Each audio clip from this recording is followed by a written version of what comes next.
Give me a check, Ian, real quick.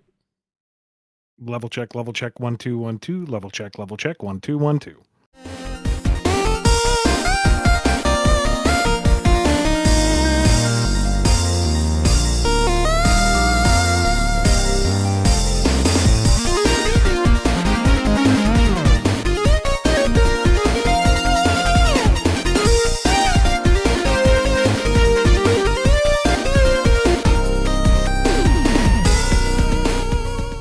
Welcome to BumbleKast Live. I'm your host, Ian Flynn, the Bumble King, and joining me as always is my live co-host, Kyle JCRB Krause. Here we are. It's a little early, but we are in fact here. What are you talking about? It's 6 p.m. We always do the show at 6 p.m. Oh, right. But it's like way earlier in the month than usual that we do the live show. Egad, and here I thought the year was just screaming downhill like a flaming roller coaster. Well, yes. I'm not sure what that has to do with us normally doing it on the last Saturday of the month, but this is not the last Saturday of this month. No. We'll try to go back to the regular schedule at the end of August, but for now, welcome to the show. Big thank you to Cassie for managing the social media channels. Thank you for Jennifer R. for managing all the questions as they come in. Thank you for joining us and for your questions. Please do keep it to one at a time. Wait for it to be answered before you ask your next one. We will try to prioritize super chats, and anything we don't get to this session will be rolled over into the next available recording session. Yes. I feel like I'm forgetting something. Oh, JR Unbound. He's going to be time-stamping all this after the fact because he is the boss. He rules. Yes, it's true. And let's see what else. Oh, yes, this is our last recording session of this month, by the way. So it technically is the last week of the month that we're recording. So technically, we're still on schedule, Ian. Technically. Technically. Anyway, we got plenty of questions, so let's go ahead and get started. Yes, please. Mr. Runadan starts us off. My Hero Academia, but Strong Bad replaces / is all for one. How does it go? Everything is replaced with Strong Badia of Smash! As it should be. Excuse me, Strong Bad, but why is there an of in there? I beg your pardon? Well, because before, with All Might, it was United States of Smash, but there's not really a Strong Bad of. Strong Badia, do excuse me. I'm sorry, I'm going to punch you as hard as I can right now. That's okay. These All for One cosplays not that good anyway. Uh-oh. Please, for the love of God, somebody draw Homestar Runner as All for One. That would be freaking hilarious. Looks like we're going to have to jump plus ultra.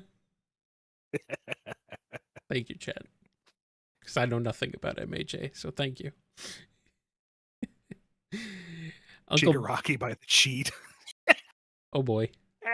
I know a little bit about that. I want you all to envision the mall scene where he's got Deku by the neck, but his entire villainous monologue is...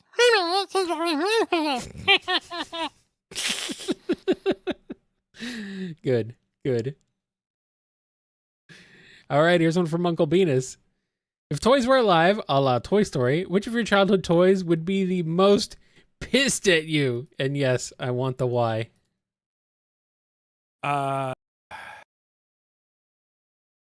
You know what?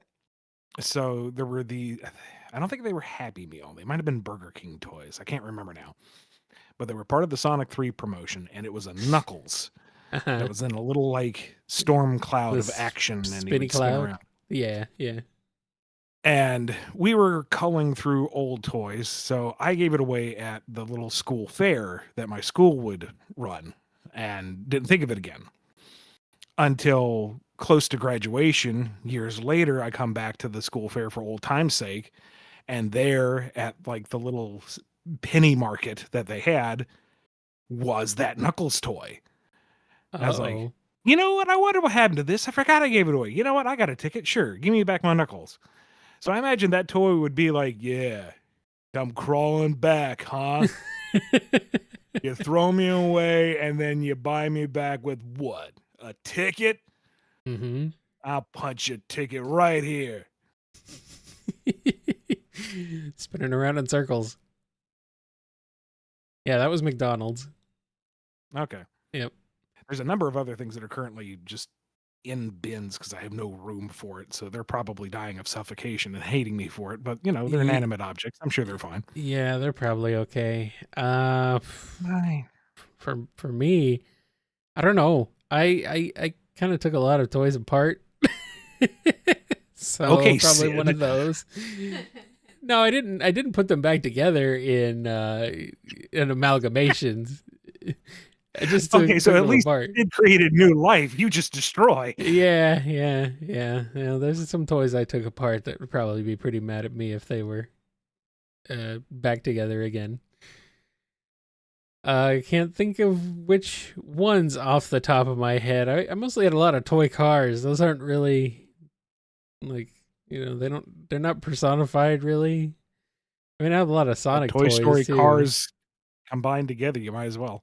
Yeah, true. I don't know. I got a bunch of stuff that I took back together. I didn't take apart my Sonic toys though, I don't think. I don't remember exactly. Or my Mario ones. I don't know. Probably some stuffed animal stuck in a box somewhere is probably mad at me. I don't know which one. Choose any of them, probably. Here's one from William C. If you adapted Star Fox into a comic book, will it feature a Christmas issue where the Star Fox members prepare for Christmas? I mean, if it was asked of me, I guess. Doesn't beg the question, what species was Christ and which planet was he crucified on?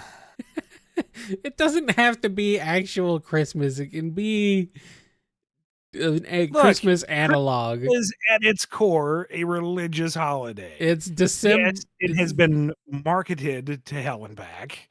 Yes, it has co-opted a number of other traditional celebrations to be more accessible to the masses, but dadgummit, it's Christmas, Kyle. It's the Star Fox equivalent of December Ween. Peppy's walking around muttering about how his Starbucks cup is saying happy holidays. And Ross has declared war on Christmas, I tell you. Okay, Peppy, we've had this talk. Can we not do this in public at least? That's not. Oi. Oh, well. Here's one from Hero Squad. Ironically, this one's also about Christmas. Wait. Sorry. Oh. Wait. Roll it back. Okay. Fox and the crew are delivering presents. And then StarWolf flies in saying, "Can't let you Yule that, Star Fox." Get out. Boo. Boo this man. Boo. Boo all you want. You know I'm right. All right, please proceed. Unfortunately. All right, here's one from Hero Squad. Also, this one is Christmas themed too. What a coincidence. Christmas in July. How would the classic tale, A Christmas Carol, go if instead of having Ebenezer Scrooge, it's Moe, Larry, and Curly of the Three Stooges taking his place, thus making them the Three Scrooges? I'm just surprised we haven't had this yet. Do that. Yeah, I know, right? It seems like it should have happened at some point if it hasn't. I guess. I mean, would they all three be visited by the three ghosts, or would they each get an individual ghost? I don't know. I think it's funnier if they all get each visited by the three ghosts. They come as a package deal, so, you know. Yeah, I suppose. Jacob Marley has to be Shemp. Okay, yeah. Yep, that makes sense. And gosh, I guess the Ghost of Christmas Past shows them all of their hijinks leading up to their current roles as the three-headed owner of this bank or whatever it was that Scrooge was running. And they're all very mad at the physical torment they visited upon each other, so they visit upon each other again. And then Ghost of Christmas Present, they end up accidentally ruining the big Christmas dinner, such as it was, for Bob Cratchit. And then Ghost of Future Yet to Come shows everybody in the streets. Like, it's a full sci-fi universe now because they're dead, and society's advanced because they are no longer somehow holding back the rest of humanity. Tiny Tim is a magical robot. And then they wake up back in the regular world, and they blame each other for the terrible night's sleep. And they yell out, Mo yells out the window, "You there, boy! What day is it?" "Oh, it's Christmas Day, sir." "All right, fine, I'm going back to bed." Yeah. I'm guessing they're all buried in the same grave, right? Yes. Yes. Absolutely. One on top of the other. Yeah, you can't have them next to each other. They all got to be in the same grave. Makes more sense that way. All right, Banana Cat asks, how was the lineup for the Legion of Doom in the current crossover and their characterization decided exactly? And how come there isn't a Batman standing on the team like Scarecrow or Joker? I asked DC what they wanted to do specifically for the lineup, and Catwoman is the Batman analog within the Legion. The Batmanologue, you say? Yes. Hmm. Why not? You don't have to say that. You don't have to listen to me. Yeah, I do. We got to do this for 2 hours, dude. You don't have to listen to me, but you do have to listen to these questions. Here's one from Brody G. What if the characters in Captain N were 100% accurate to their canon personalities? Basically, a Captain N series written by Ian Flynn. Obnoxiously slavish to canon until it's not, so I piss off everybody. Yeah, that sounds about right. All right, shoot, which Belmont was it on the team? It's Simon. But which incarnation of Simon is canon, most canon? Because there's been multiple, and they're all varying degrees of canon. See, this is the problem. This is why you can't just say, like, oh, this is the canon compliance. Like, which canon? Well, all right. I know we got to go with Kid Icarus Uprising for Pitt. Okay, yeah, that's delightful. That one. Let's see. I'm trying to remember the actual lineup of Captain N. It was generic Princess, wasn't it? Yeah. She's not from anything, and of course, Captain N himself is generic. Yeah. And so is the princess character. Okay, the princess has got to be Daisy. I mean, Peach is busy actually, ruling her kingdom and getting kidnapped every other day. Daisy would go on adventures. Daisy would be fun. Okay. To have it. Mega Man, Blue Boy, good old Rock. Classic Rock, yeah. He would have the delightful, innocent earnestness to ground everybody else. And Pitt can be shockingly naive on occasion, so they would play off each other well. But Pitt is also... There is nuance between Pitt and Mega Man that I think would both make them a delightful, like, brotherly bond, but also there would be enough contrast that it wouldn't just be the same character twice over. What I'm saying is they would get each other into trouble in delightful ways. And if in the rare moment the two of them both saw the error of their ways before they made the mistake, Daisy would encourage them to do the stupid thing because that would be more fun. And I guess we'll take a kind of amalgamation of Simon so that we have the kind of dry straight man of the group who doesn't necessarily want to be there, but he wants to keep these guys out of trouble, or at least he doesn't want them to be hurt. He would feel a little bad about it. So yeah, he'll hang out and he'll throw the vampire killer around on occasion. And then when things get really dire, he actually steps up and is a badass. And you're like, oh yeah, Belmonts. Yeah, they do. Belmonts do be like that. Sometimes.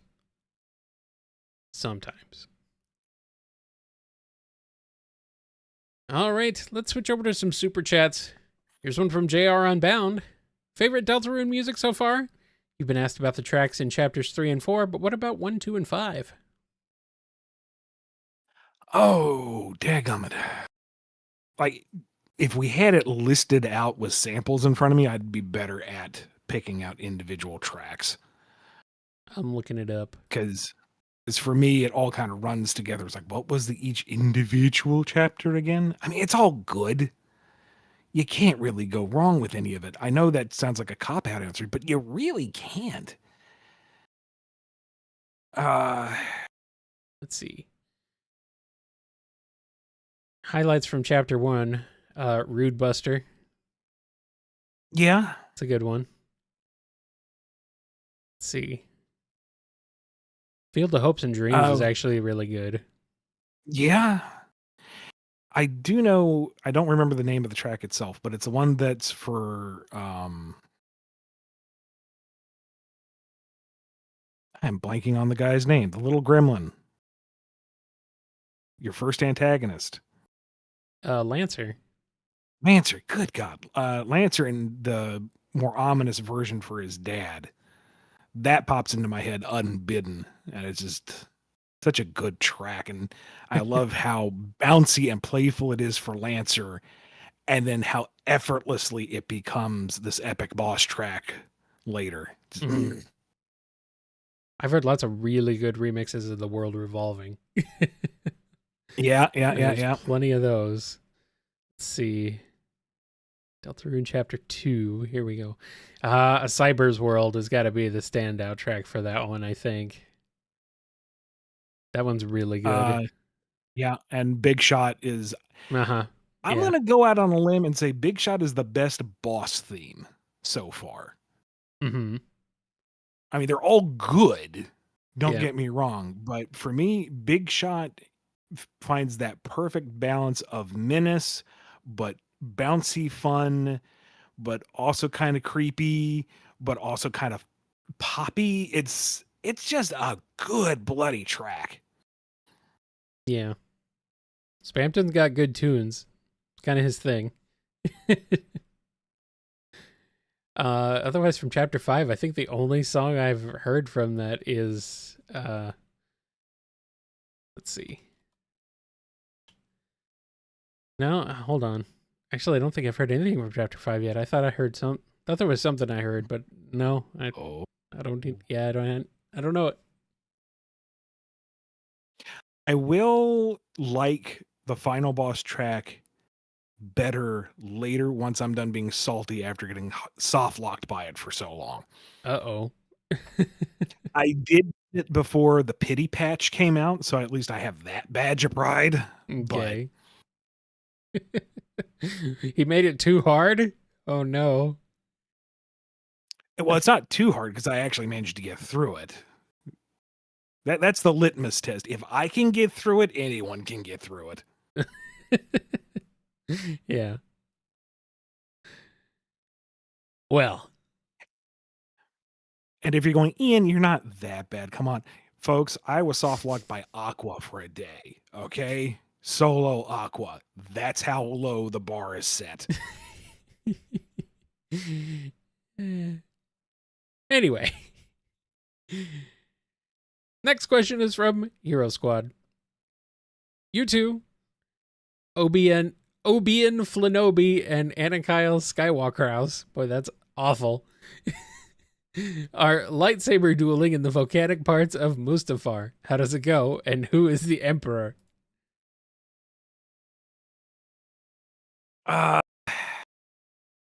I mean, given both our physical prowess, I can see us both getting winded and kind of rolling downhill into the lava. Basically, at the same time. Yeah.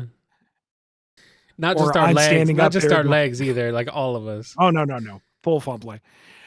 Or I'm standing up there going, give up, Anna Kyle. I got the high ground. And you're like, okay, we're done. Okay, thanks. Okay. Bye. See ya. And then it ends on a complete and utter joke. Sounds about right. And I have to leave the scene because I'm pulling double duty as the Emperor because he's so delightfully hammy. I'm going to claim the role of that one as well. Okay. His actor's named Ian. I want to be the Emperor. Okay. You can be. That's fine. I'm afraid your duel will be quite meaned out before this question arrives. Yes. Yeah, it'll be all done. Also, considering how many times I get zapped by bloody static electricity the minute the weather changes, I might as well be Palpatine. I have seen the bolt jump from my finger to the light switch, thank you. Yes. Man, if I could just throw static electricity without it actually coming back and hurting me, I'd be laughing like a loon too. Yeah. You gotta ground yourself, man. Kyle, I think it's well established I'm not a grounded individual. Yeah, well, that makes two of us. Here's a super chat from Qatar Station. The Alien X switcheroo continues. How would the events of X7 play out with Alia as the protag? Would she join Red Alert and become a politician, or would she stay a hunter and get tired of Sigma's return? Oh, she's real tired of Sigma by now, for sure. Aren't we all? Like, I figure at this point, Alia has been researching counter-viral options in her downtime. Like, she lets the hunters handle the other Maverick stuff. She doesn't have to be hands-on all the time. She trusts the team, especially now the Colonel's running things. No, she's going to figure out what to do, because the next time Sigma comes around, it's like, a floating head. She's like, yep, uploading this. What are you talking about? And he's gone. Well, there's not much game there then. No, but you know what? She's really tired of this mess. Repliforce was about the breaking point for her. You know, that was a while ago. Both teams got played by freaking Sigma in Reaper cosplay. No, this is done. She's done with this. Okay, Red Alert is the one that she needs to pay attention to, because this is more of a sticky political situation. And this Axel kid, he's running around causing problems. No, that's the real problem. Sigma, just go away. He just keeps coming back, and it's like, stop. He truly is a virus. Just will not leave. And by this point, Zero's mellowed out so much, he's kind of laughing at it all. Alia's just really disenfranchised by it, really tired of it. Just, Sigma again. Zero's like, yeah, you want me to take care of it? No, I'll upload it. Don't I find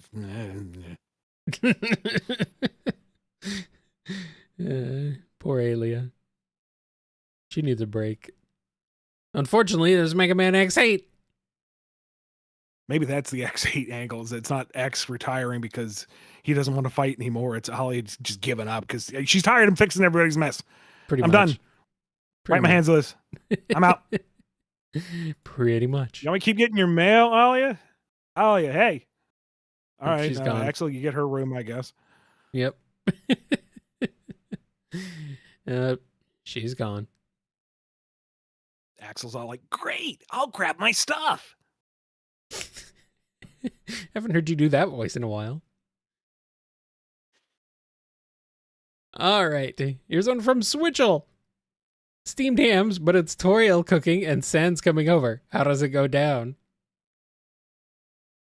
Sans is leaning real hard into the meme, and Toriel has no idea. And of course, Toriel's cooking is delightful. There's no problems with it. The house does not burn down. Oh, yes, it does. It's just the question is, did Sans do it for the sake of the meme, or is Chris having an episode?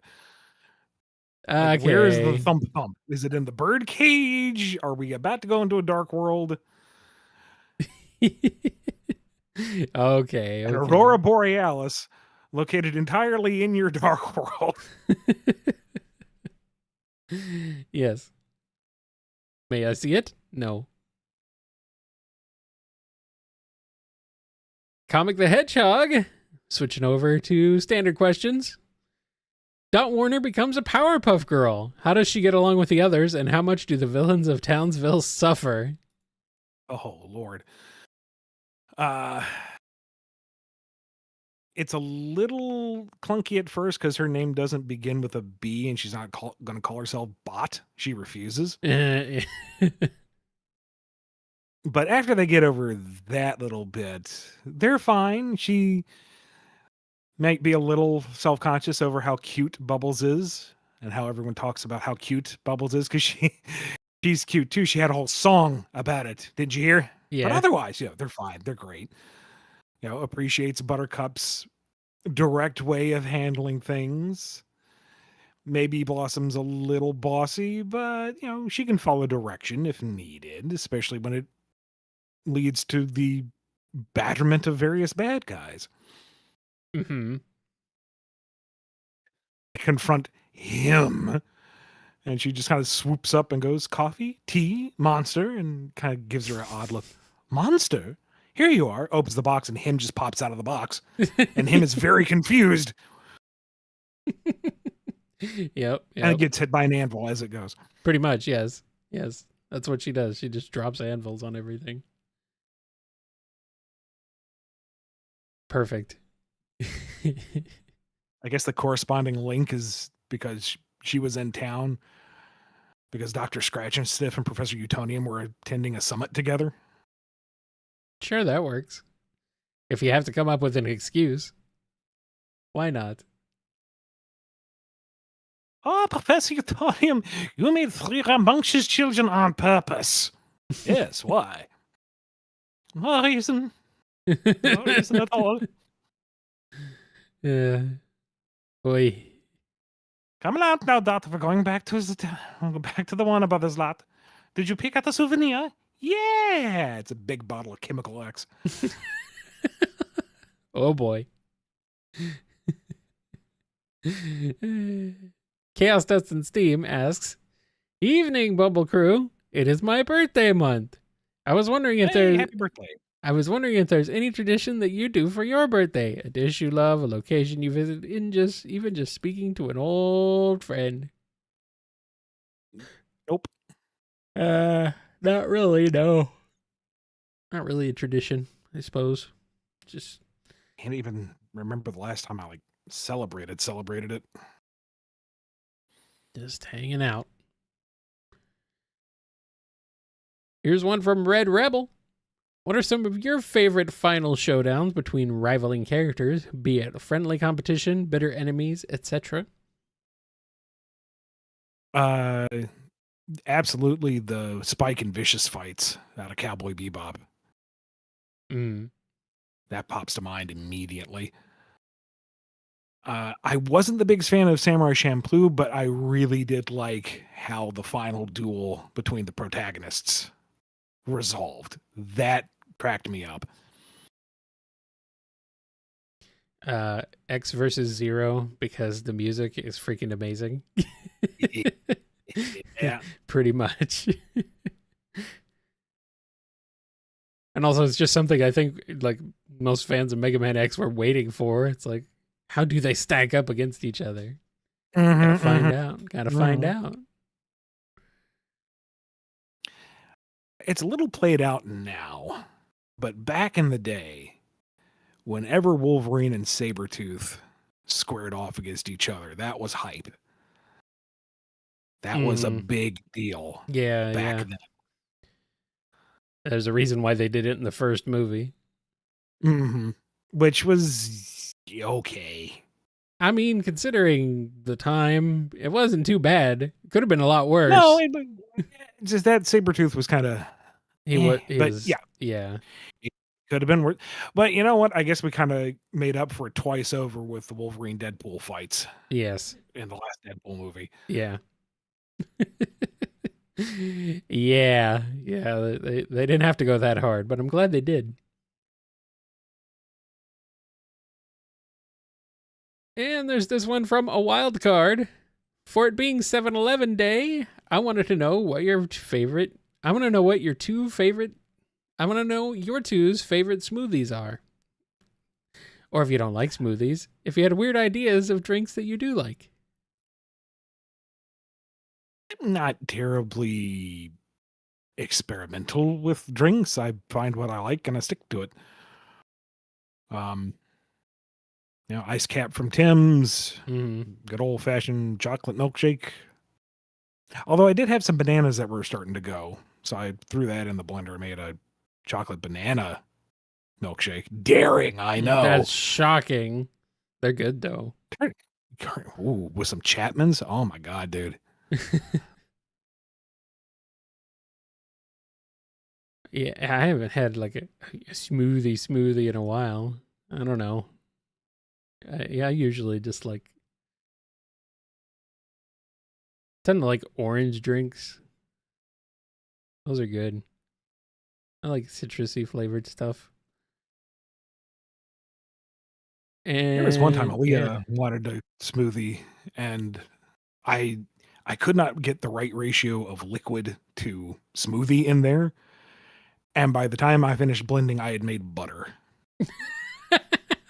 Literal actual butter? Butter. Yeah, it was overchurned to the point it was butter. Yeah. You can't drink butter.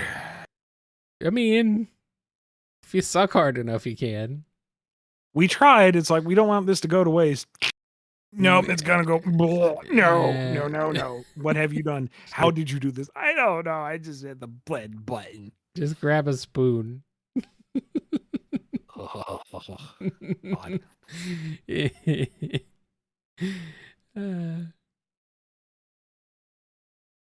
Charming Magician. Wait, did we already do one from Charming Magician? I don't believe so. No, I don't think so. Okay. It sounded familiar, but no. Okay. Sorry for the confusion. What if Grandpa Gohan raised Clark and the Kents raised Goku? I don't see that big of a difference, to be perfectly honest. Really? Yeah. I mean, Clark, okay, well, for one thing, I guess Grandpa Gohan would still be alive if we're going with the anime version of things. Because when Clark sees the moon, he doesn't turn into a giant monkey. The Kents, however, well, they're out in Kansas, so they would have a tornado shelter. Yeah. Maybe when little Goku Kent goes ape, so to speak, they can duck underground and survive it. Maybe. I don't know if Jonathan would have it in him to cut the tail off. They may not even know to do that. So I guess they just make sure that he goes to bed on nights of the full moon for surezies. Very strict curfew on full moon nights. Yeah. I'm being told Clark would know martial arts, and that's about it. So I guess instead of just being a big swinging, lumbering, punchy guy, he'd have more movement to him. Yes. Yeah. Goku, I don't see Goku moving to Metropolis as a journalist, though. I imagine. I mean, it's established that he's a farmer when he's not actively training, so I guess he'd stay on the farm. Yeah.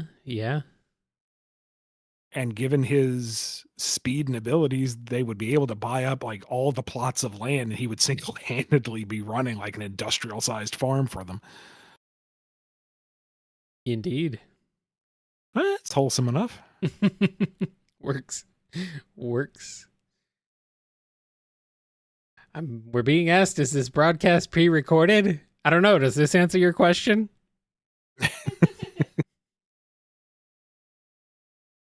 All right, back to Super Chats. This one is from OzJam. The mystery gang investigates a small town as reports of dark geysers pop up, coming across a closet that leads them into a dark world where the Scooby snacks are delicious. It's Scooby Deltarune Do time.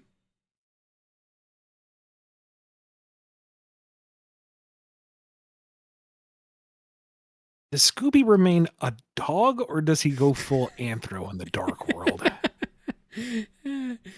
I mean, he'd still have the same voice, right?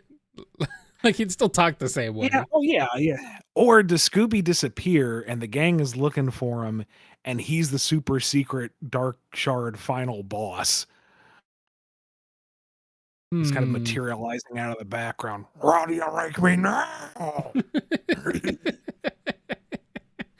And you have the most kick-ass rendition of Scooby Dooby Doo you've ever heard. Maybe Scooby in the Dark World is that big armored dog. You cannot win against final boss Scooby. You just have to endure a number of rounds until the dumb little white dog walks out and like poops his nose and he explodes into Scooby snacks. Borf. Perfect. As long as Scrappy's not there. Oh boy. Scrappy is just the Spampton sprite with a changed face. Scrapton. Oh man. Oh man. Terrible. Puppy power stance. Oi. Dangerous. Danger. And we got another super chat. This one's from Buttered Noodles. Any burning death battle matchups you've both personally thought about? Why are they interesting to you? Oh, it's always fun to throw the toys at each other and say who would win in a fight. Yeah.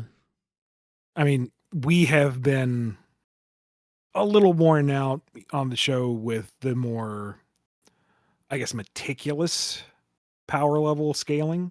Yeah. But that isn't to throw the entire concept out the window. Death battles are fun. Yeah. Power scale, when treated as a fun side thing, is fun. Shipping is fun. These mashup things are fun. Just remember that that's the point, to be fun.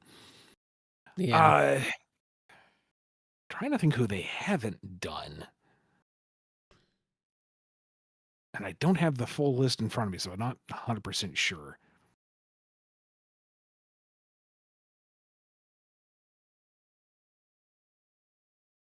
I can't think. I'm trying to think of some.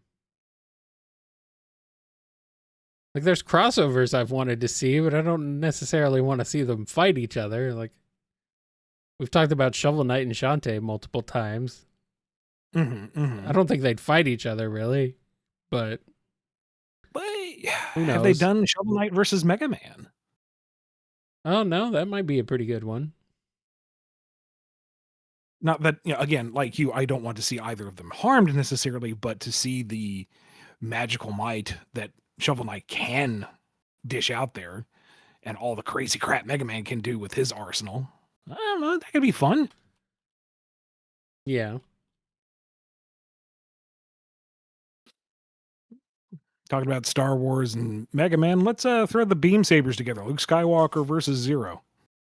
Aha, yeah. That could be interesting.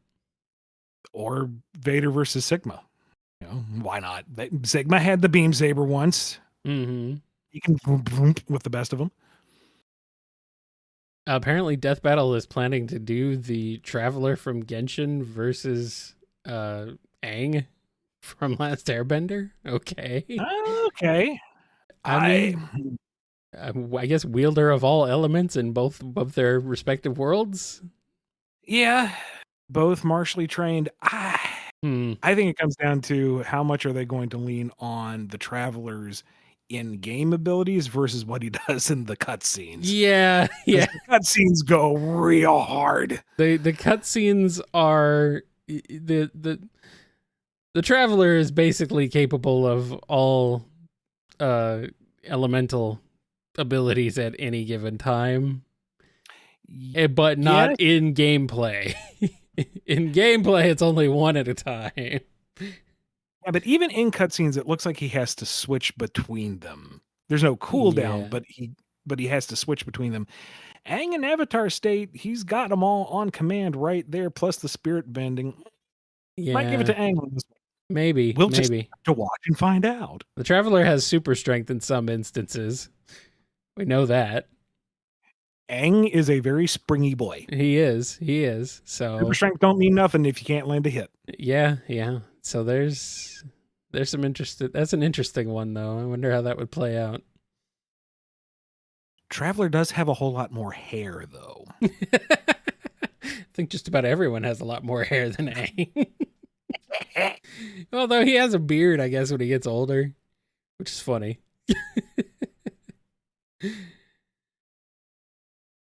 All right, super chat from Diamond Dev. Mega Man Classic and Looney Tunes crossover. Who are the villains? Who are the Looney Masters? And overall, how does it go? Let's see. See, it would make sense, I guess. What incarnation of Mega Man Classic are we talking about here? Just regular old rock. Are we doing Goofy Mega Man 8 Elmer Fudd and German doctor stereotype? Well, yeah, of course, absolutely. I was gonna say, it kind of feels like you kind of have to. But like the conceit of like Dr. Wily causing trouble and roboticizing, for lack of a better term, the various Looney Tune characters for the inevitable boss confrontation, there is no way in high holy heaven he's gonna pull one over on Bugs frickin' Bunny. Rock can sit this one out. Bugs would handle this confrontation regardless. Yeah. Although it would be really funny if the Dr. Wily decoy alien was Marvin Martian. Turns out the villain was Marvin all along. Wily's not even there. He's mad that Dr. Light took his Illudium P space modulator. Something like that. Just for Robot Master concepts, though, I mean, we got to do the Tasmanian Devil for one. Yeah. The Whirling Destructive Force is a given. That's fantastic. Mm-hmm. Crazy Daffy over Greedy Daffy, because you can have somebody who's just literally bouncing off the walls. Right. Some version of Yosemite Sam for the projectile spam. Let's see. What was the name of the big old orange hairy monster?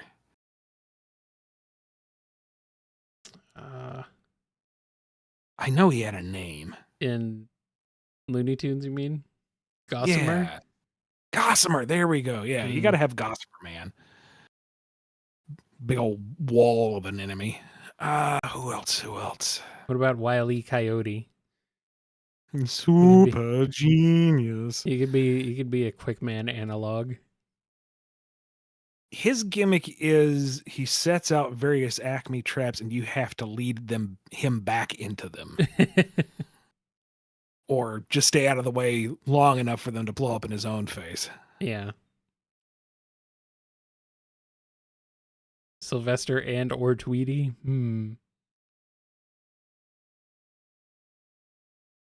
Tweety'd be kind of mean because Tweety'd be very small. Yeah. And Sylvester is such a non-threat. For the most part, yes. Let's see. Foghorn Leghorn. Yeah, all right. What does he do? Just annoy you to death? Yeah, he's just talking, creating like constant stream of sound waves you have to avoid.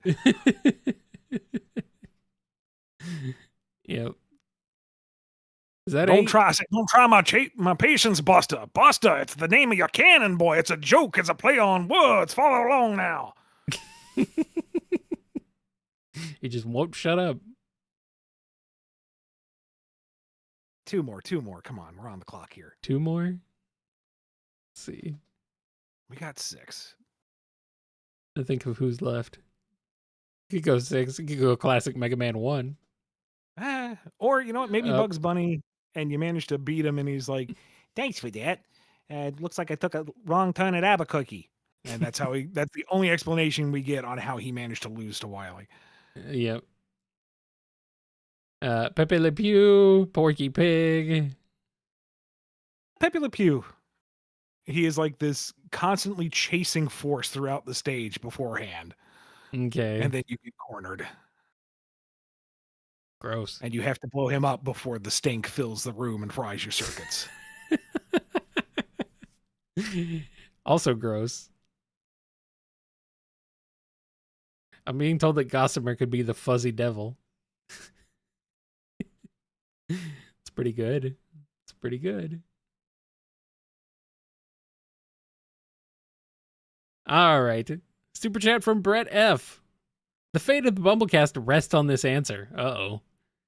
Do you have any opinions on the Dinobot Paddles? He is from the 2004 book Transformers Legends. Only his alt mold was visible on the cover until the tabletop RPG came out. Sorry? Paddles?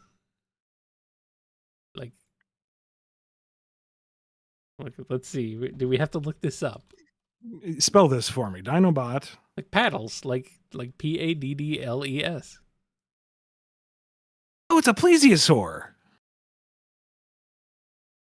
Okay, I see. Why paddles? That's where I'm getting hung up on. You've got Grimlock. I'm guessing because his fins are like paddles.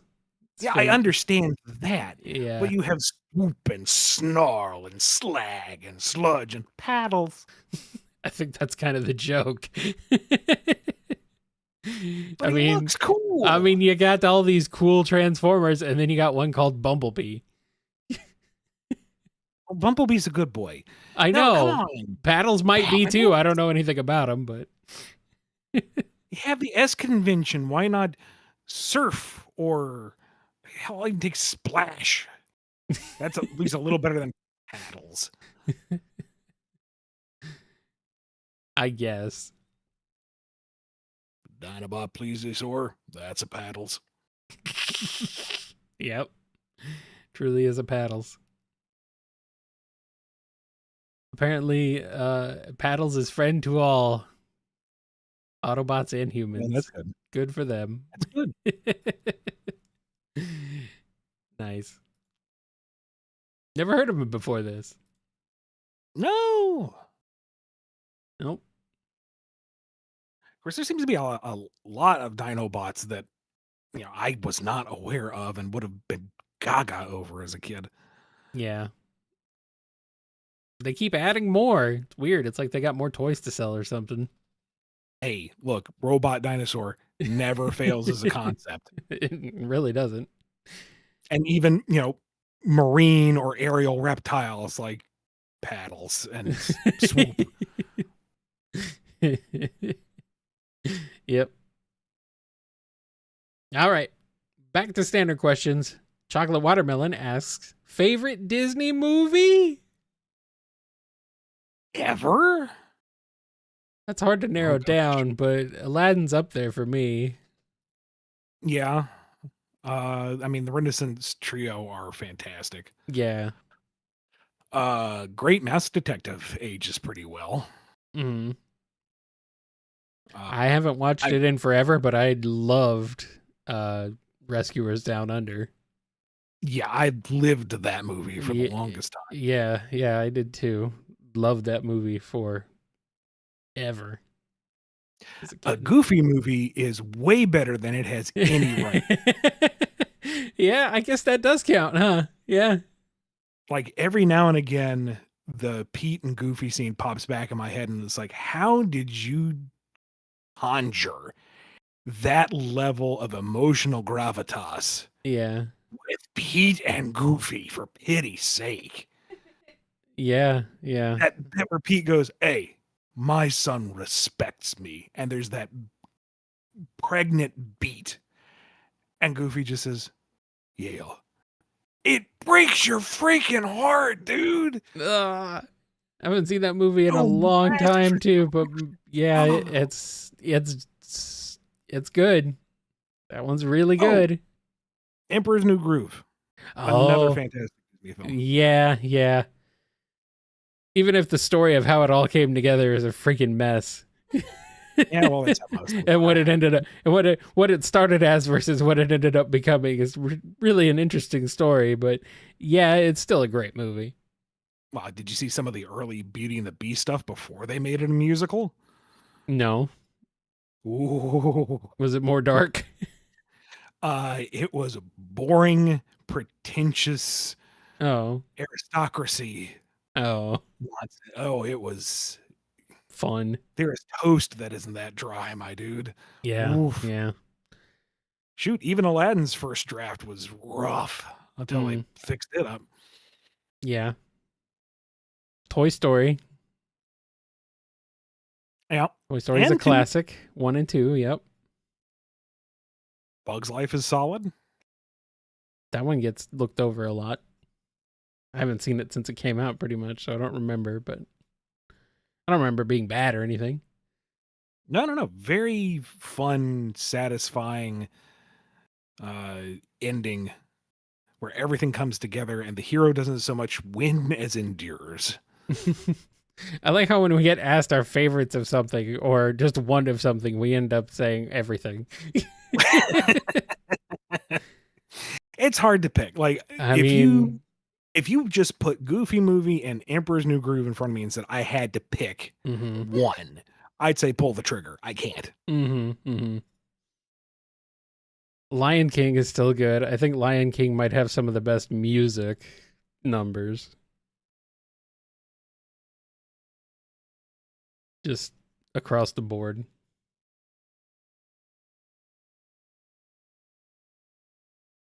Yeah, I mean, we have favorites.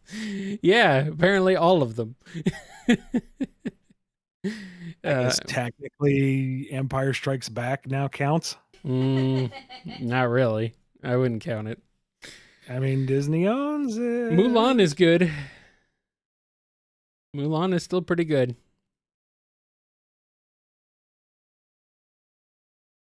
It's got some great music. I know that.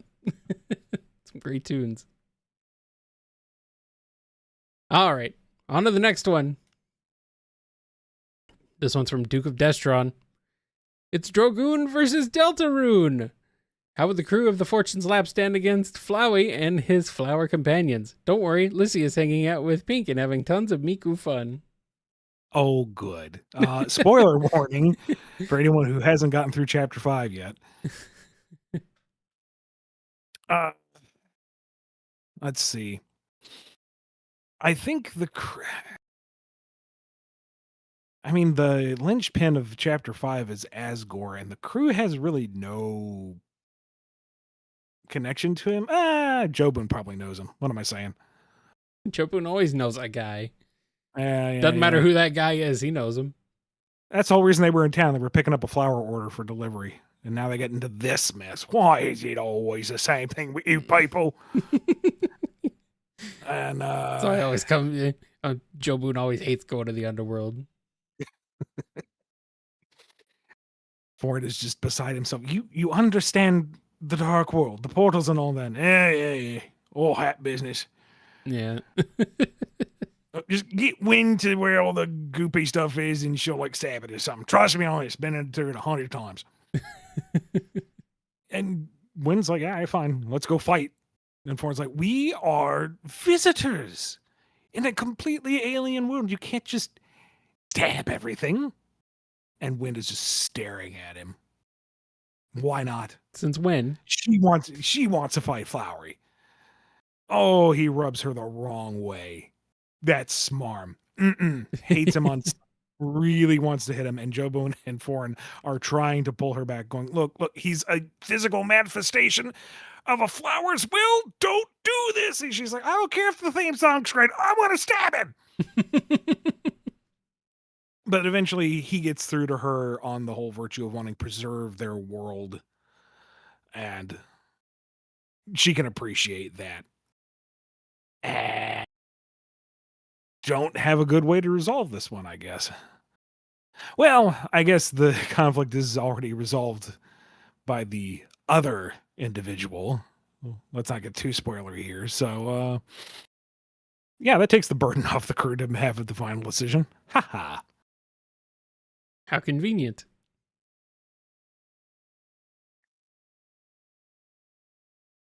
And we got one from Bunny Bell 3. What's your favorite fairy tale or folklore? The Pied Piper, I think, is a good message in general, which is pay your artists. That is a really good one. If you commission somebody, don't haggle. Just pay them. I'm trying to think. Can't remember them all. There's so many.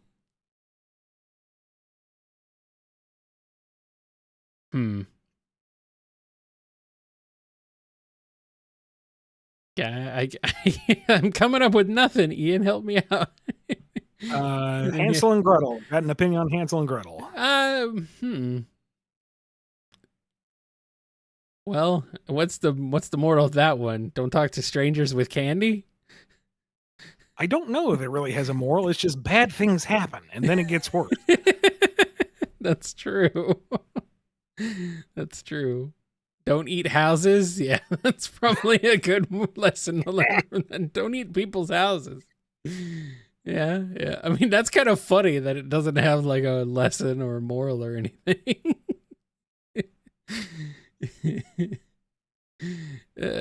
Don't trust your parents because they'll abandon you in the woods. That's pretty funny. You know what? There's a lot of old school ones, of course, but I came across a modern fairy tale, somebody's own creation. I wish I had a link or something, but the summation of it was a woman could not have a child, and so she went out into the woods to ask the Fae for a favor. And at some point, the child that she was blessed with is swapped out with a doppelganger who is fussy and always ill and always causing trouble and so on and so forth. So the woman brings the child into the forest, asks what's going on, and the Fae reveals that she swapped him out and puts the two babies in front of her and says, you have to pick which one is the real one. And, whichever child you take home will be the one you have forever. Mm-hmm. And so the mother picks them both up. And the Fae's like, hold on, I said pick the child you want. And the mother goes, well, I raised them both. They're both my children. I can't choose between them. So you didn't say I had to pick one. So they're mine now. Thanks. Bye. And raises them up, and they grow up happy as siblings. And the implication being that the Fae kind of knew that they were setting up this blessing in a disguise. So people start kind of going out into the woods, and yeah, it's hard the first couple of years, but you get two kids out of this deal. And I'm not doing it justice. It was very well written. It felt very authentically old school fairy tale. And I really wish I had a link and I remember the name of the author to give them credit. It was just a charming little modern fairy tale. Huh. Interesting. I think I found one. Does it count? Do Aesop's fables count as fairy tales? I think they're more allegorical fables, but they tend to kind of have more. Yeah, they tend to be more moralistic, but I don't know. I'd say The Tortoise and the Hare. Yeah, that's a good one. Yep. Of course. All right, moving on to this question from Heel Navi. What's some art that's really made you guys cry, weep, bawl, just beside yourself emotionally? Snot and tears and warbly voice. Why would you do this to me? Thanks. Have a happy weekend. Thanks, Heel Navi.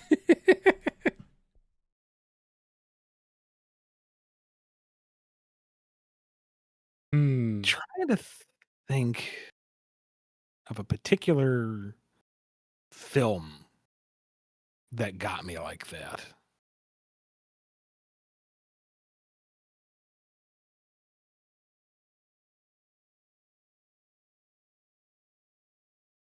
Yeah. Okay, this is an older one. Homeward Bound.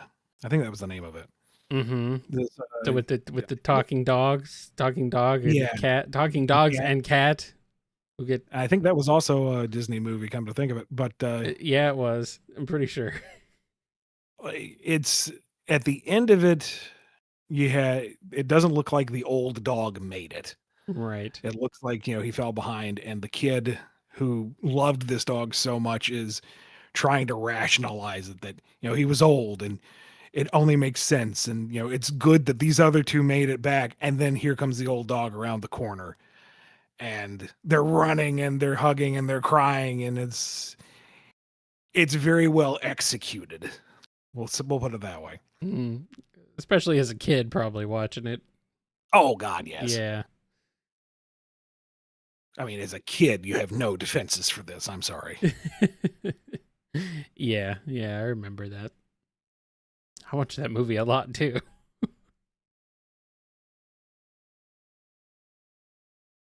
Let's see.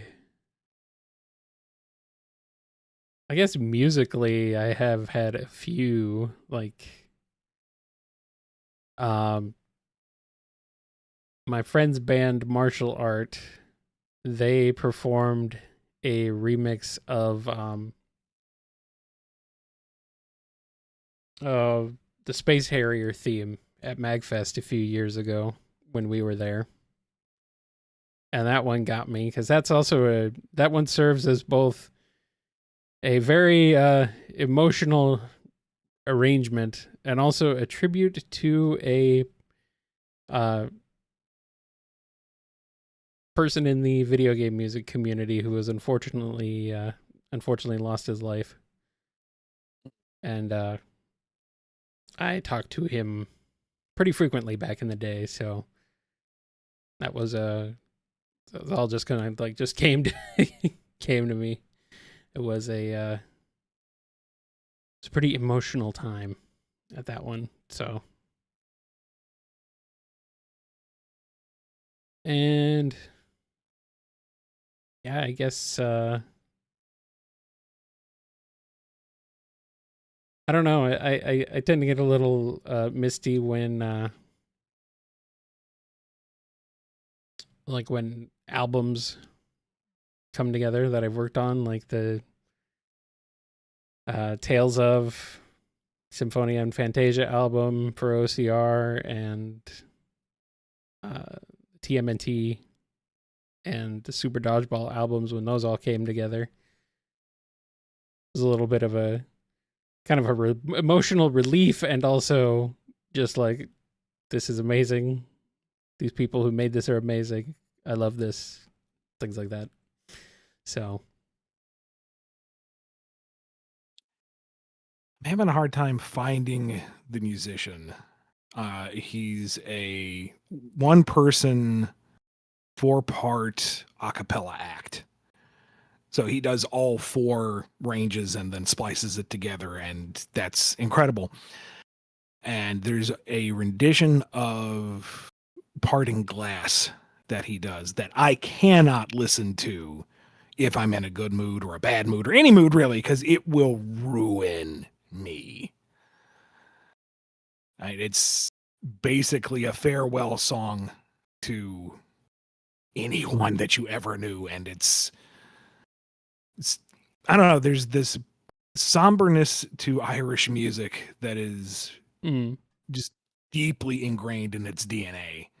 And Parting Glass, I need to stop thinking about it. all right. Vein, Shadow Academy, Once and Nevermore. I've listened to it enough time that it's kind of worn down the edges, but man, the first time I listened to that, I had to like just stop for a little while. Yeah.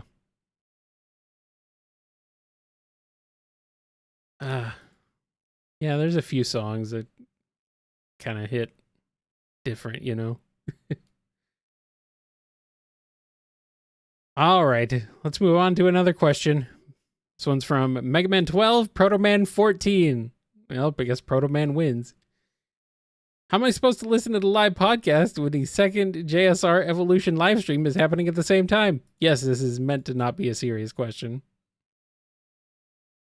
I mean, between the two, thank you for being here. If you still are and haven't already gone back to the other stream. I mean, why can't you just have them both play at the same time? Surely that's not difficult to follow. listen to one in one ear and one in the other ear. Why not? Sure. You're smart. You can figure out how to do that. Have faith. All right. Let's go back to Super Chats for a little bit here. Bladed Fox 14 asks, will we ever get a Bumble special with Lan Flynn and Lyle Krause? Who knows? Who knows what'll happen on April 1st next we'll year? Figure it out. Who knows? You're giving it away on April 1st. I'm like, yeah, give us money. We'll figure something out. Or that. I don't know what it means. Who is Lan Flynn and Lyle Krause? I don't know. Well, we'll figure something out if we need to. The BumbleKast. Surely there's one stupid voice I can do consistently for that.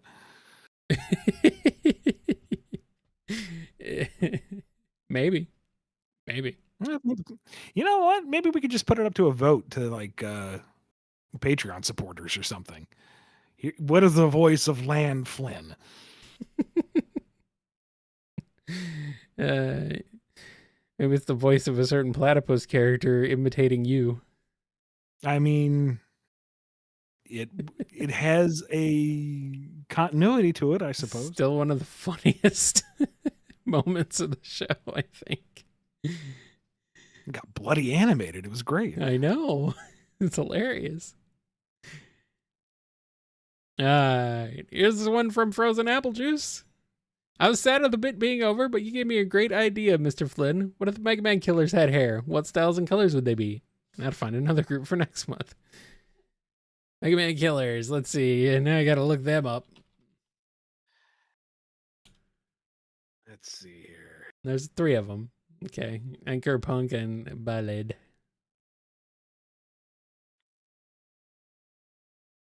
I mean, Punk already has the mohawk. Punk's got the mohawk already. Like, yeah, that's just, he just takes it off and it's just the same underneath. That is his hair. He has a slot in his helmet for his hair to come out. That works.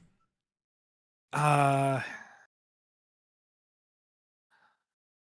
to remember what kind of style of music Anchor was. Let's see. I feel like it was another kind of Japanese punk. Let's see here. I looked that up and it's just giving me Anchor's theme from Mega Man. Yeah, it's hard to come by.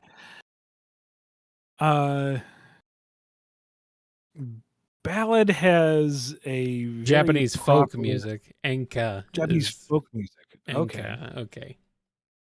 All right, then give him a more traditional Japanese hairstyle. Something that's a little dated, but still well maintained so that it doesn't look goofy. It just looks more period appropriate. Mm-hmm. And Ballad has just a very nice, proper side part, because after he finishes killing Mega Man, he has to go back and do the symphonic performance that he was scheduled to do. Of course.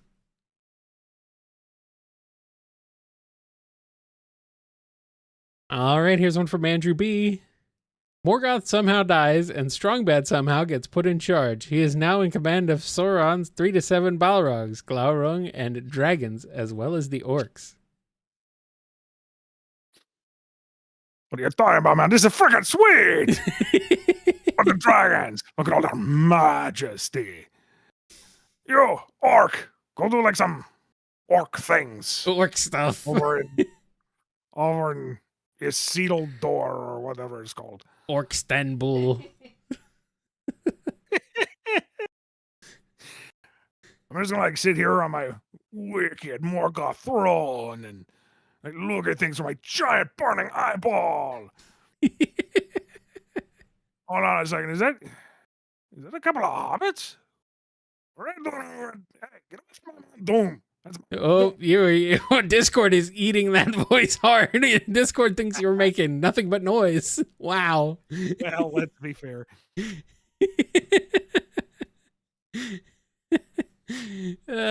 Stop eating the sound. It does posit the question: if Homestar had to carry the ring to Mount Doom, is he unaffected because he has no hands?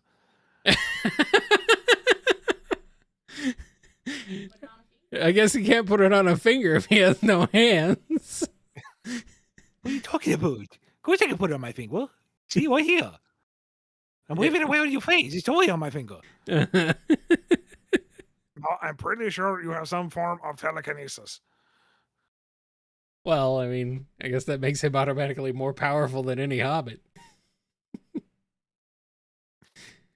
a whole no pants scenario all over again. long pants. And we're going back to standard questions.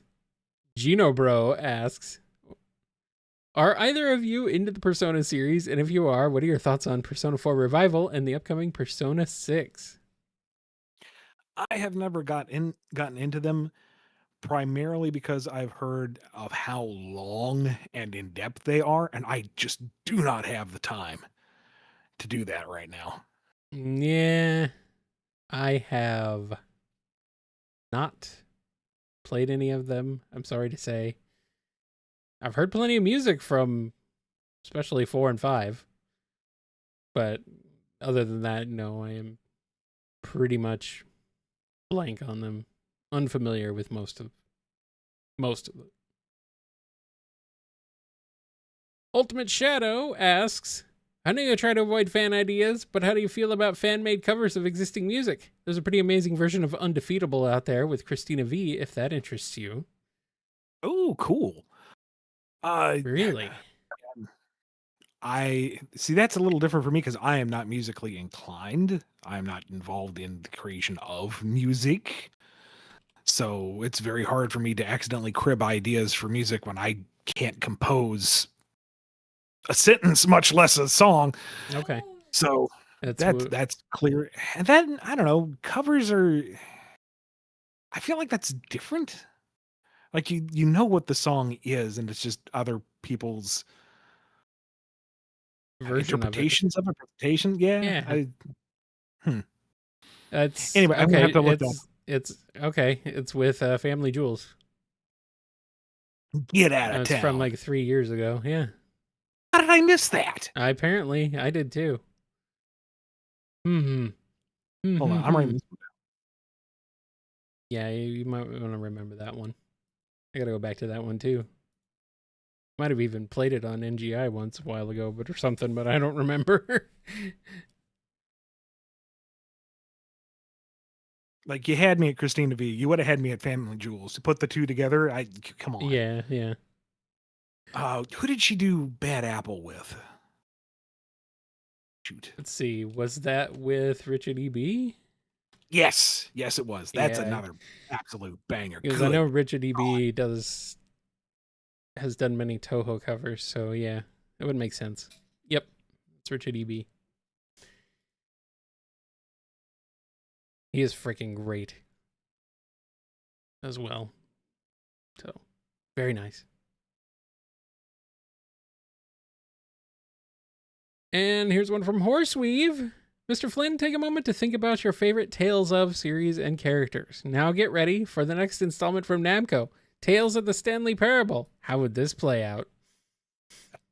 Yeah, sure. You get Yuri Lowell to follow the narrator at all.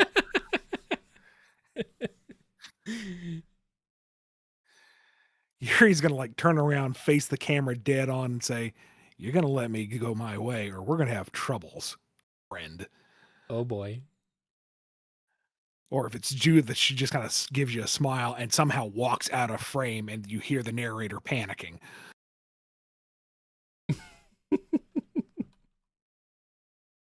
Or shoot, you try to tell Lloyd how to go down a hallway. No, sir. He's going to do whatever he wants. He's going to knock down the door, walk through the door, walk through a wall. He's not going to listen to you. Come on. I do think it's a little ironic that they got Troy Baker to voice Yuri Lowell. Yeah. Apparently the story goes that Yuri Lowenthal's agent contacted him and said, I got good news and bad news. The good news is your performance as Luke was so well received internationally that they're going to name the next protagonist after you. And he's like, oh, wow, what's the bad news? You're not going to voice him. It's like, what? Hold on.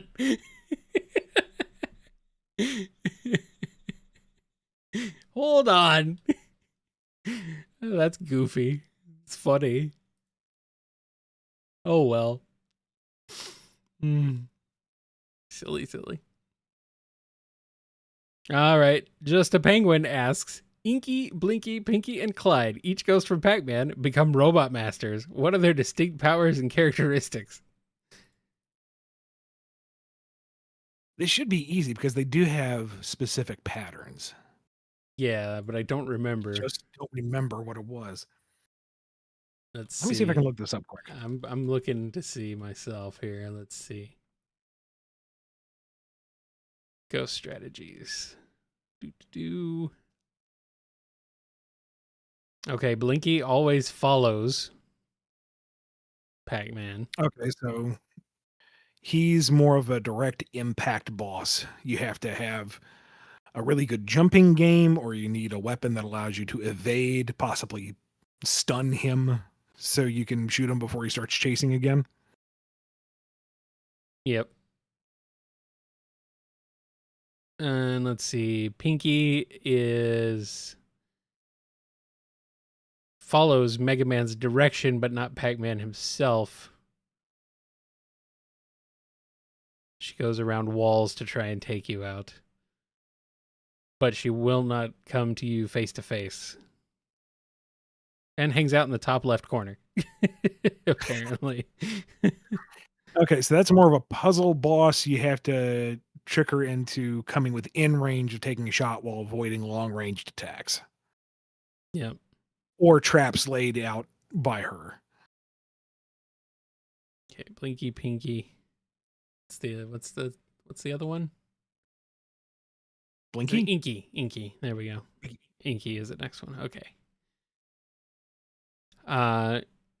Inky only attacks when Pac-Man is nearby. Basically, they just kind of hang out, and then but Pac-Man shows up, then it's like immediate. Just goes after you. Okay. Then that one teaches you to stick to only ranged weapons and mobility. Again, don't use any of the close range powers. Mm-hmm. And then what does Clyde do? And Clyde, let's see. Clyde goes towards Pac-Man, but once he's close, he turns directions to head back to his scatter phase target space. So in the lower left part of the maze is where he hangs out. He goes towards Pac-Man at first, and then when he gets close to him, he retreats over to the left part of the maze. Lower left. Clyde is a gimmick boss that you don't actually have to fight. Yep. He's present in a antagonistic or dangerous fashion, but if you know the gimmick, all you really have to do is avoid and get through the stage, and you don't actually have to fight him. You don't get his weapon, though. No. So it's a question of, do you want to avoid confrontation and save your resources, or do you want to force a fight but possibly get the weapon? Yep. That sounds cool. All right, that's all 4. Maybe if someone wants us to do Sue, they can ask us in another question. Here's one from Mitchell H. What is your favorite Pokemon, Digimon, and Yu-Gi-Oh monster? Favorite Pokemon? Far-fetched. I almost said there's like 1,000 of them. I can't pick one, and then he popped into my head, and it's like, oh yes, here comes the boy. Far-fetched. Day in, day out, every day. Far-fetched. Mudkip. There you go, Mudkip. Yu-Gi-Oh. I don't know Yu-Gi-Oh. I don't know Yu-Gi-Oh well enough either. Blue Eyes White Dragon. I'm defaulting to Karibo just for little Karibo's ba-ba-ba voice of the thing. I don't know if that's accurate or not. I find it entertaining. Digimon. I don't know Digimon, really. We've seen some neat ones the show that we've been prompted, here's Hyper Geku Metal Frictionmon or whatever. And it's like, oh, that's actually kind of cool looking. Yeah. But I have not committed them to memory. I don't know anybody off the top of my head. I'm not certain myself. The human ones are weird, like in both Yu-Gi-Oh and Digimon. Like, like, yeah, there's one straight up just dark magician girl in Yu-Gi-Oh. Just like, all right, fine, but also like a little weird. It does bring to mind, though, there was this commercial back in, I guess, the early aughts, or was it late 90s? I can't remember now. But it was promoting the deck that had, I guess, Exodia in it. And it's these kids who are having a Yu-Gi-Oh battle in some dark underground parking lot. And they're treating it very, very seriously. And the one kid calls out Blue Eyes White Dragon, and for like the 2 seconds of CGI they used for that moment, it looked exquisite. They really played into the fact that it was a very shadowed environment, so they didn't have to render a lot. It looked like the freaking dragon came out of the shadows behind him. And then this other kid pulls out Exodia, and the lumbering Egyptian thing just kind of appears and snarls and flexes slightly, and it's like, this is the coolest thing I have ever seen, and it was on screen for like 2 seconds. What in the world? I want to play Yu-Gi-Oh now. Don't do it, Ian. You don't need to get into a card game, especially not ones on motorcycles. They're expensive. Card games and motorcycles are both very expensive. Another core memory unlocked. While we're talking card games and old commercials, there was a Team Rocket themed expansion for the Pokemon card game. I think that's what they were selling. And the whole thing was just different shots of kids of varying ages on the playground or on the street corner or just walking through the park. And each one of them says part of the Team Rocket oath while giving you this look of, yeah, we know what we're doing. You can't prove a thing. And it made it actually feel like a creepy cult thing. It was like, oh God, these kids are actually indoctrinated into this dangerous gang. This is kind of threatening. This is the coolest a Rattata has ever looked. What in the world? Wow. Amazing. It made the oath actually feel like some kind of spooky mantra. It was neat. I liked it. These kids have joined Hydra. Exactly. Like, it sounds goofy until you say it with the right conviction. Then you're like, oh, wait, hold on. Do your parents know you're out here? Do you have parents anymore? What happened to your parents? They asked too many questions, and Rattata used quick attack. You know what I'm saying? Mm-hmm. All right. Next question. InterJ50 Productions.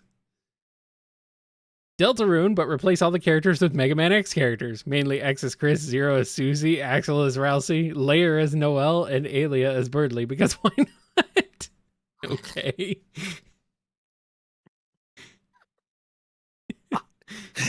Alias as Birdly is sending me. Yeah.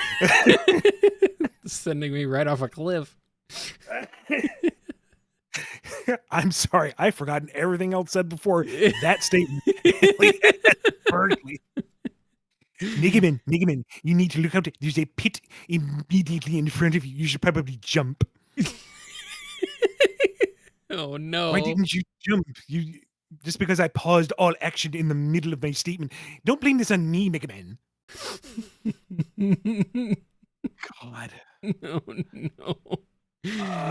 X is Chris, Zero is Susie, Axel is Rousey, and Layer is Noelle.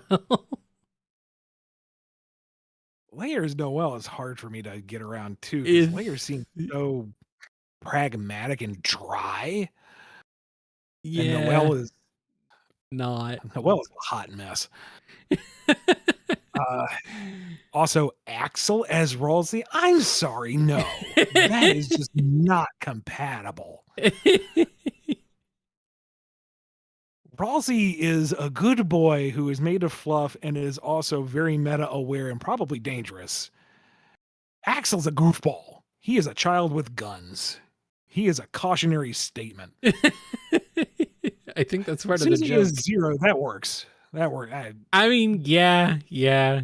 Things with weapon. Yeah. And yet is weirdly kind of chill most of the time. Like, I don't Yeah. know. Yeah. Yeah. You could probably convince him to eat chalk. Oh, that's why you had Leia as Noel, because that's the obvious one true parent. Gotcha. Okay. Mm-hmm. All right. X talks too much to be Chris. Yeah. X won't shut up. Does that make the heart like the Sigma virus in his system that he's trying to resist? Might be interesting. I mean, he's a pacifist, so that would explain the mercy routes. And then instead of a little heart, it's a little Sigma head. Proceed. Yeesh. Scary. All right, next question is from Cameron D. You've been given the arduous job of writing 3 redeeming qualities in a specific animal-based, buck-toothed, bug-eyed creature. And that's it. That's the end of the statement. Was there more to this one and it got cut off, or? No. I understand the challenge. Okay. 3 redeeming qualities of the rabbits. Oh, okay. Seemed to just kind of trail off there. I wasn't sure. Some of the parody designs have been funny. Like Rabid Peach being narcissistic, always taking selfies, that's funny. Seeing a solid snake rabbit with that 5 o'clock shadow, that's funny. I have to give it that. Some of the parodies have been funny. Yeah.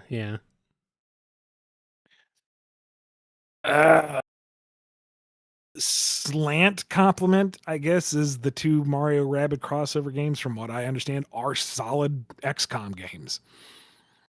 Like, no two ways about it. They're good games, and I will not argue against that because I haven't played them myself, but I haven't heard anything to the contrary. Just like, yeah, they're good. So, all right. And third, oh, it hurts. They aren't real. All of my vitriol for the sake of the show. Yeah. That's mostly an act, let's be honest. Because they're not real. I can put them out of my head and they will not exist if I don't have to think about them. And that's good. They're not real yet. No, they aren't. They will never be. Yet. No, Kyle, don't tempt this. The last thing I need is for the portal to open in the multiverse and they all come pouring out in a giant geyser of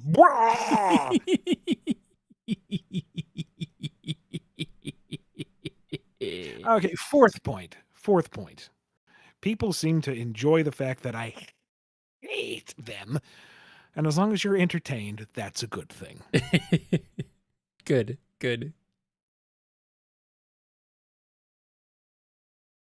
All right, here's one from Birth by Nightmare. What characters would you like to be playable in Marvel Tokon? I don't even know who's playable in it. Shoot, what is the lineup right now? It's a neat lineup. Like, it's, for pity's sake, they have Danger in there for representing X-Men. Yeah, for X-Men, yeah, which is weird. I mean, it's neat. I feel like that's a deep cut, but I haven't seen what the latest roster is. Let's see, who would be. You know what? I would love to see how they do Beta Ray Bill. Let's see. Oh, Magic's already in there. Well, never mind then. Screw me. Yeah. Magic. I feel like Magic's been getting a lot of attention lately. Yeah, since Rivals, yeah. She seems to have gotten a little bit of a bump by being included there. Let's see. I don't think Gambit has been put in the lineup, and I've always been a Gambit stan, so why not the Gambit?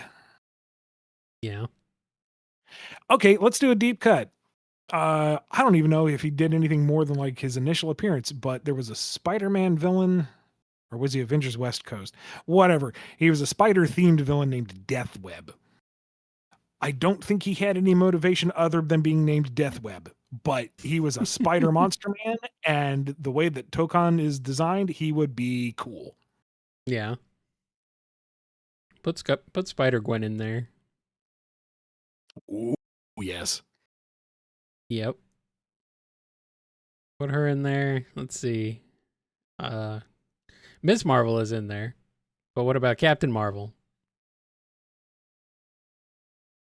I don't think so, at least not yet. Nope, she's not. I'm looking at the list. Throw her in there.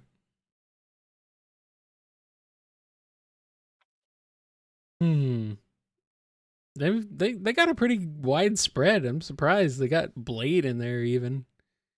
And Robbie Ray as Ghost Rider, which is quite a pull, actually.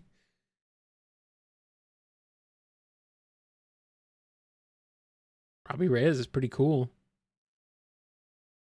And Black Panther Shuri.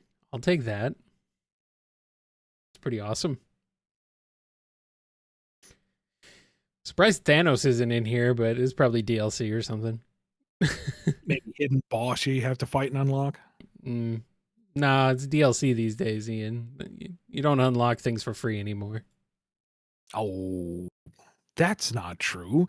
As a matter of fact, if you play Rivals of Aether 2, all of its content can be unlocked through regular gameplay.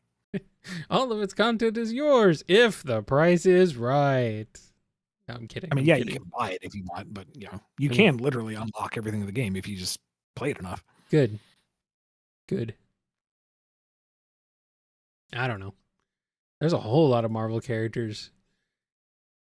I feel like most of the roster of Marvel Rivals would be good to put over in Tokon. Why not? Half of them are already there anyway.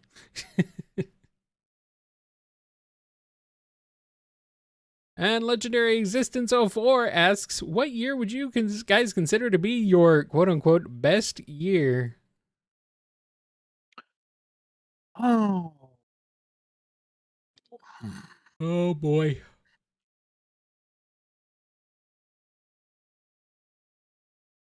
I don't know.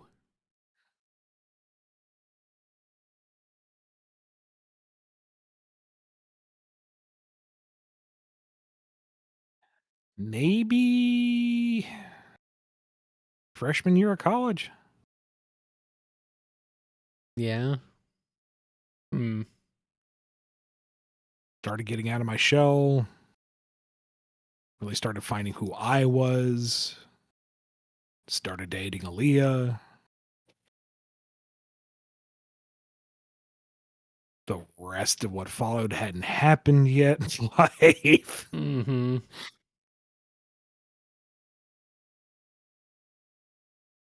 Nick was still alive. There are a lot of good points.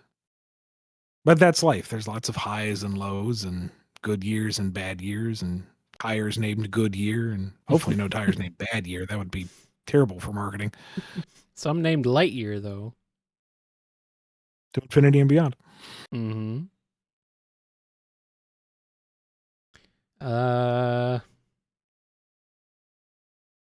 I don't know. Trying to think. What years were good? I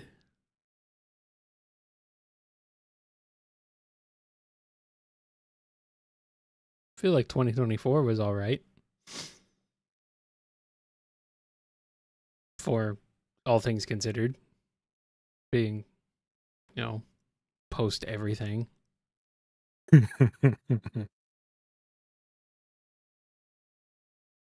And yeah, I don't know. I don't know.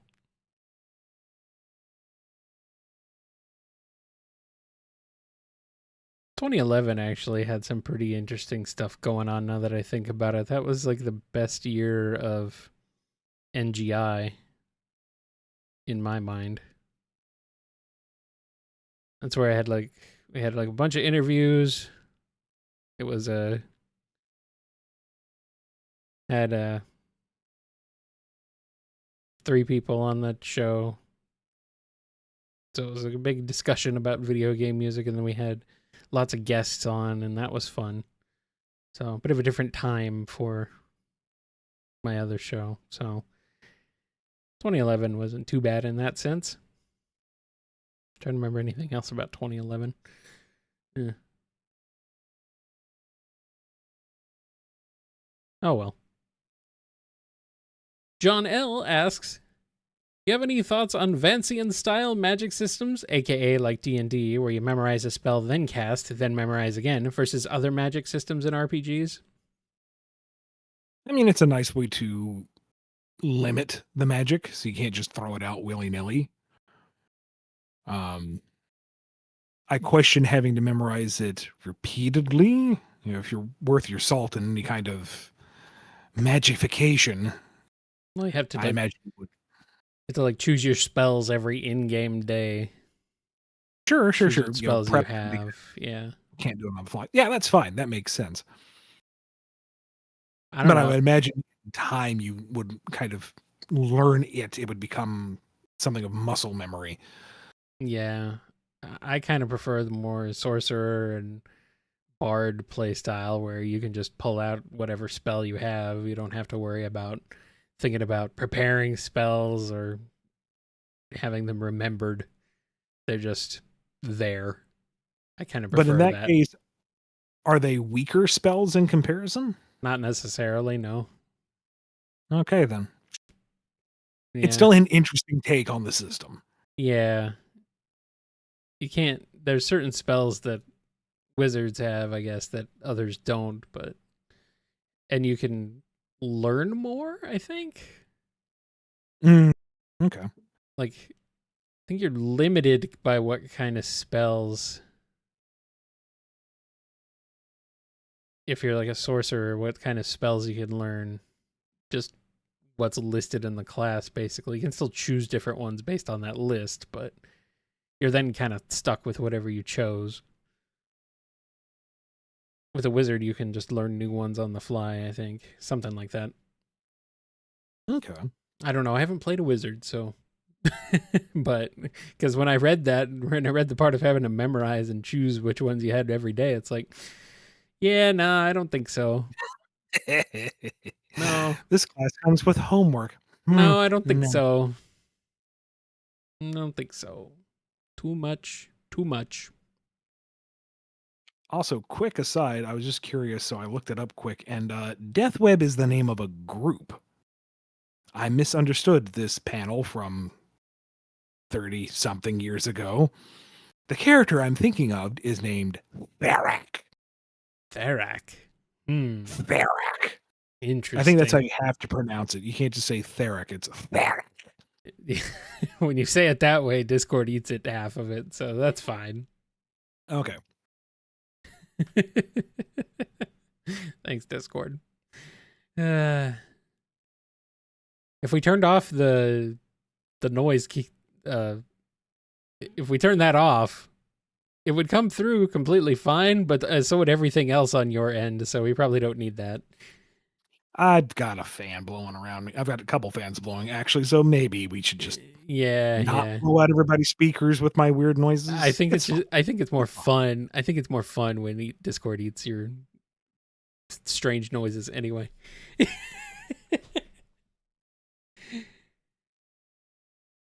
All right. Let's do a couple super chats that we have sitting here. This one's from Sonic. Who is the best mutant in Marvel, and how many time loops and breakdowns does it take before Ian arrives at the correct answer? Magic. Did you hear who the correct answer was, Ian? No. I'm sorry. I know there's a ton of Ileana stands out there. I'm happy for you. You're eating well. I never got it. I never understood it. I never knew about her until Marvel Rivals, actually. But she's pretty cool. I feel like her power sets and her history and everything was just a big bloody mess until they kind of just said, this is what her kit is now. Mm-hmm. Don't look too hard at the wiki. And like Rivals and Tokon are like, yeah, this is who Magic is now. Yeah. This is what we're running with. I have a top 3. Okay. Already established Gambit. He's just cool. Yeah. Okay. He's got the coat. He's got the weird scuba helmet thing. He's rocking the pink chest plate. He throws the exploded cards. He's got a bow staff, great accent, cool eyes. It's Remy. Come on. He's just cool. All right. Right. Yeah. All there's to it. Even if he is one of the biggest jobbers in all media, period, Apocalypse has always been cool to me. I think a large part of that is the presentation in the old 90s cartoon, because that voiceover was just fantastic. Mm-hmm. Are you a mutant? I am as far above them as they are above you. It's like, what a pompous, arrogant, some dude. Like Age of Apocalypse kind of set him up as super cool until he jobbed at the end, but that's what he does. Yeah. And I always appreciate when he gets a redesign and they take the big A on his belt buckle and hide it, but they keep it in there somehow. And it's like, I see what you did there. I appreciate the effort. That's cool. I dig it. And he's blue. You can't go wrong with blue. Blue. And I know I'm going to get a lot of boos from the audience, but Cyclops has always been one of my faves. Number one, if I had the power to just shoot I-beams, do you know how much wreckage there would be on the road some days, Kyle? Oh, I wouldn't have a windshield. It would just be, oh, you cut me off. You're done. And see, that's what I like about Scott is he doesn't do that. Right. He has literally the power to move mountains, but he has the restraint not to. He has been given charge of all these wacky individuals with huge personalities who don't like to be told what to do, and he has to make sure they get home safe at the end of the day. Yeah. He's got some hairy little Canadian thing chasing after his woman, and he doesn't nuke the continent he's standing on? That takes incredible restraint, sir. So, I like Cyclops. I think the whole brain injury making it so he can't control his power thing is overplayed. We can do away with that. I was so frustrated when it looked like he had regained control and it's like, nope, we're going back to status quo. Why? Yeah. You know, he knows how to control it by now. That's his entire point of the character, is that he is about self-control. Also, that leather bomber jacket he had for a while is, how do you go wrong with a leather bomber jacket? You don't. That's the answer. Yeah. Yeah. Why does he need it over his superhero costume? He really doesn't. But it looks so cool. Yeah. Speaking of leather bomber jackets over superhero costumes, my girl Rogue. I gotta go with Rogue. Rogue will always be one of my favorites. Yep. And Jubilee. I've always loved Jubilee, even though for a long time people were like, Jubilee, she's a joke. Nah, she rules. She's had a good arc, you know? Yeah. Grown into a real power player. Yes. Sure, she shoots sparklers and fireworks. That's cool as heck. Sparklers and fireworks will take fingers off, my dude. Exactly. And she can control them and keep her fingers. Now that's power. I'm being asked Southern Belle or Goth Rogue. Yes. Oh. Yeah, okay. Yes. Obviously. X-Men Evolution Rogue was a very cool take on the character. Yes. And she's gone through that in the comics multiple times. Similar sorts of things. Gone back and forth, I guess. Either way, yeah. And here's one from Damnimals BP. Star Fox crosses over with Buzz Lightyear of Star Command, the show. How would Fox and Buzz handle the likes of Zurg, StarWolf, and Warp Dark Matter? That would be fun if done right. I think Star Fox would handle it by shooting it with our wings. That's kind of what they do. Like, what else do you do?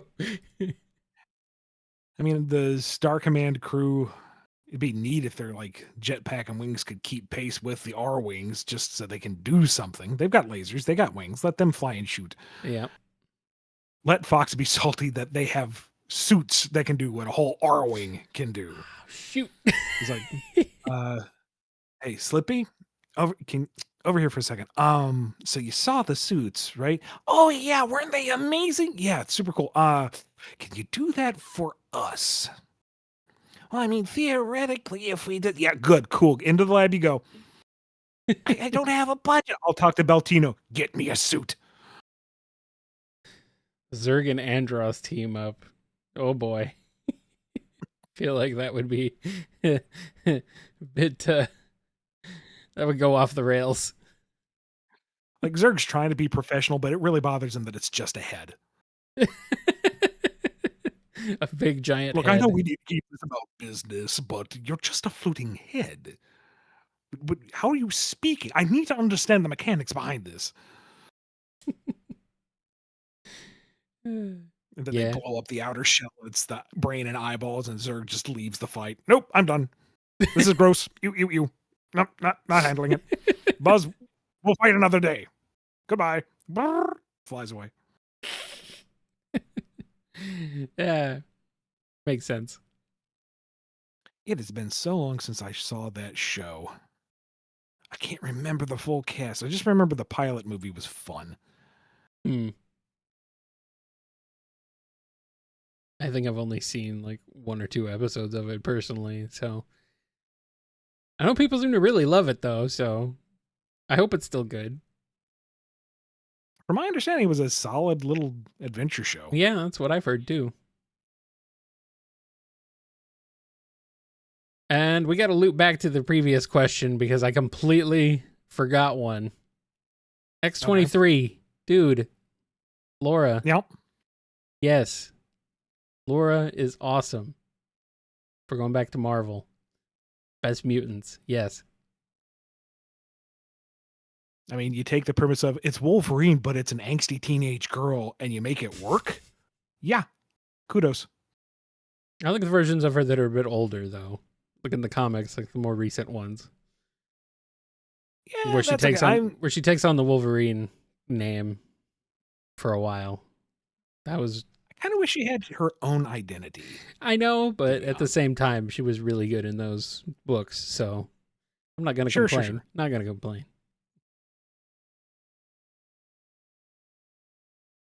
All right, back to standard questions, probably to close us out. We got a few minutes left. Here's this one from. Quit. Hey. Uh oh, Cat. Molly Cotton wants attention. She's chewing on the microphone. Uh oh.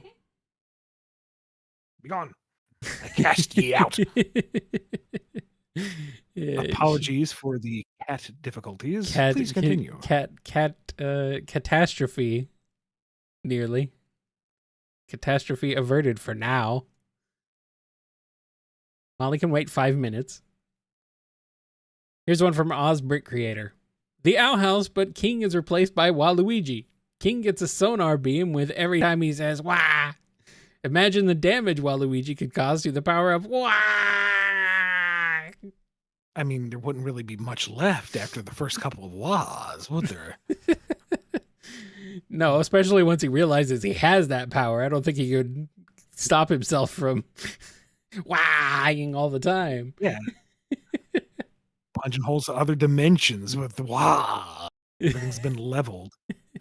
Bellos is on the last sprig of land going, see, I was right. I'm vindicated. And then he gets wah off into the boiling lake. I guess it goes, wah. I'm thinking of Wario. Wario goes, wah. It's the swamp, so. Yeah, it's fine. It'll work either way. That's how you gauge the power level of the noise. If it's the E's, it's a step below the A's. That vowel switch just Change, amplifies the power so much. changes everything. Yeah, exactly. This is hard science we're talking about. Yes, of course.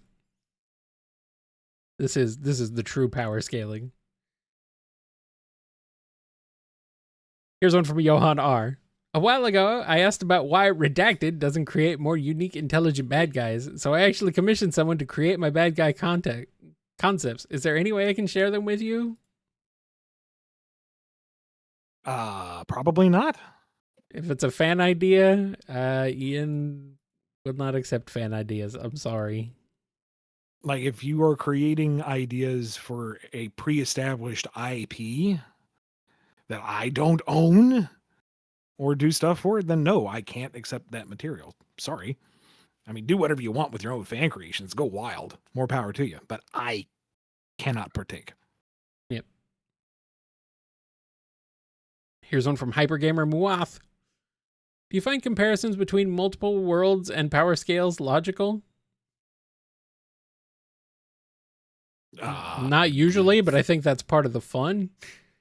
Yeah, I mean, depends on the context. Yeah. And if you're establishing that this character from this incarnation of the world and thus has these feats versus this iteration of a character from another world has these feats, you're putting in the base data for comparison. It's fine. Sure, it's relevant. Mm-hmm. I don't know. I just find trying to be logical when it comes to power scaling especially between worlds.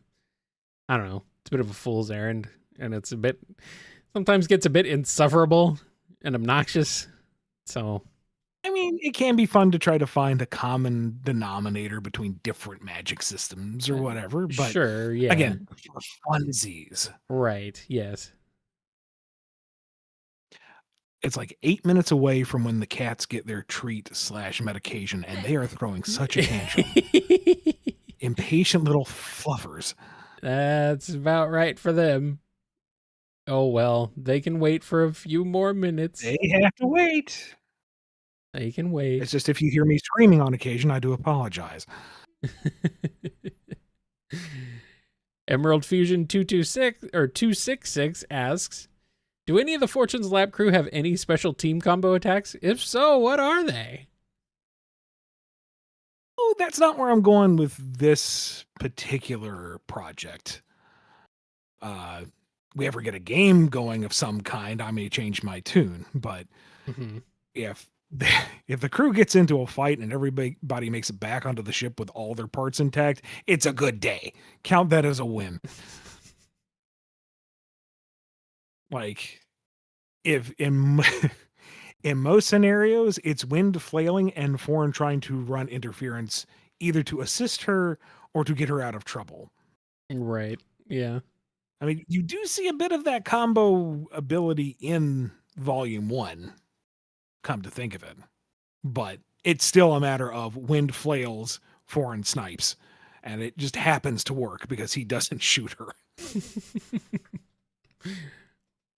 Well then. Here's that cartoonist guy. It's back to the Rock.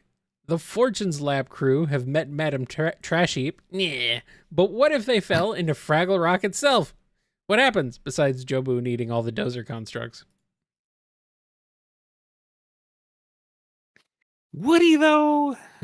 I think that's more of a Wind thing. Wind will eat anything. She basically looks like a Fraggle to begin with. Big, fluffy, brightly colored hair. Yeah. They live free. They like to sing and dance and do whatever they want, including destroying structures for their own delicious benefit. She'd be on board with that. Jobone, he would, I think, appreciate the construction that the Doozers put all that effort into and try his best to not knock it all down. Plus he knows the foreman, and they go back a bit of ways. He doesn't want to really step on his toes. Lissy would really, really, really want to eat the Doozer buildings because wind makes them look so delicious, but that's their houses, and that would be mean. And she can't bring herself to ask permission to eat somebody's house. And Foreign is chasing her down, saying, "Please, for the love of Jack, stop eating their houses." And meanwhile, the Fraggles are looking at Foreign going, "He's huge." Uh-oh. Which Fraggle is that? He's gigantic. No, I do apologize. This is not some form of cultural appropriation. I am not a Fraggle. I am an Ajay. I really, no, thank you for the invitation. I don't want to sing or dance. We have to go now. And Gobo's like, are you a relation to Uncle Traveling Matt? And Jobo's like, oh, Uncle Matt, how's he been?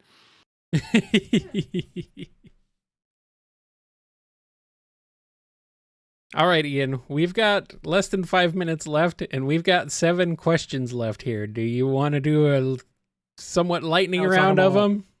Rattle them off, Folks get through? Folks have been so cool to come to this early live stream. Let's go ahead and just knock them all out. Yep. And then we'll call it. Here's one from Brett F. Witch Hazel or Lola? I'm assuming you mean Witch Hazel and Lola Bunny from Looney Tunes. Witch Hazel. She's got a delightful laugh. Are you kidding me? Yeah. Super Silver YT. Do you think Xenogoku Black is awesome? Is there a difference between him and regular Goku Black? I don't know. Is this Goku Black but in the Xenoblade universe? Is that what's going on here? I don't know. Is this something I can look up quickly and easily? Let's see. Oh, what is that design? What's he got on his face? Okay, that mask is cool. All right, I see, yeah. Weird. Huh, I'm unfamiliar. All right, let's see what the AI barfs at me real quick. Xenogoku Black, often referred to as Crimson Mask Saiyan, is an alternate powered-up version of the original Goku Black from Super Dragon Ball Heroes promotional anime. He gains immense power by traveling across different dimensions and hunting down 99 different versions of Goku. Oh, so he's Jet Li the One, but he's evil god-infused Goku. Yeah, all right, that's neat. Okay. That mask is pretty fire. I like that. Yeah. All right, here's one from GameTune605. What would a plot of Mega Man and the Light family visiting a fancy hotel for a vacation go? Oh, it would be lovely. The kids are well behaved. They're enjoying their time away. The TV in the suite is on the fritz, but Dr. Light can fix it because he can fix anything. It technically has a no pets rule, but instead of having to pull out "it's my emotional support robot," they just say that he's like the trolley for their luggage. See, it just happens to have a dog head on it. And then they get into the room and Rush transforms back into a dog and they have a good old time.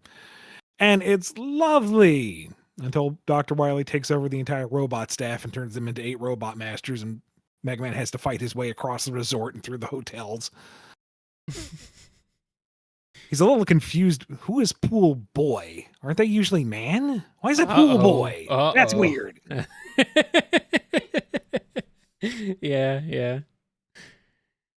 I'm getting like, this would be like Knuckles Chaotix vibes for the game graphic style. That's what I'm thinking. I could see that. Mr. Krabs asks, Wario Isekai adventure continues as Wario is sent to the world of Gurren Lagann. How does it go?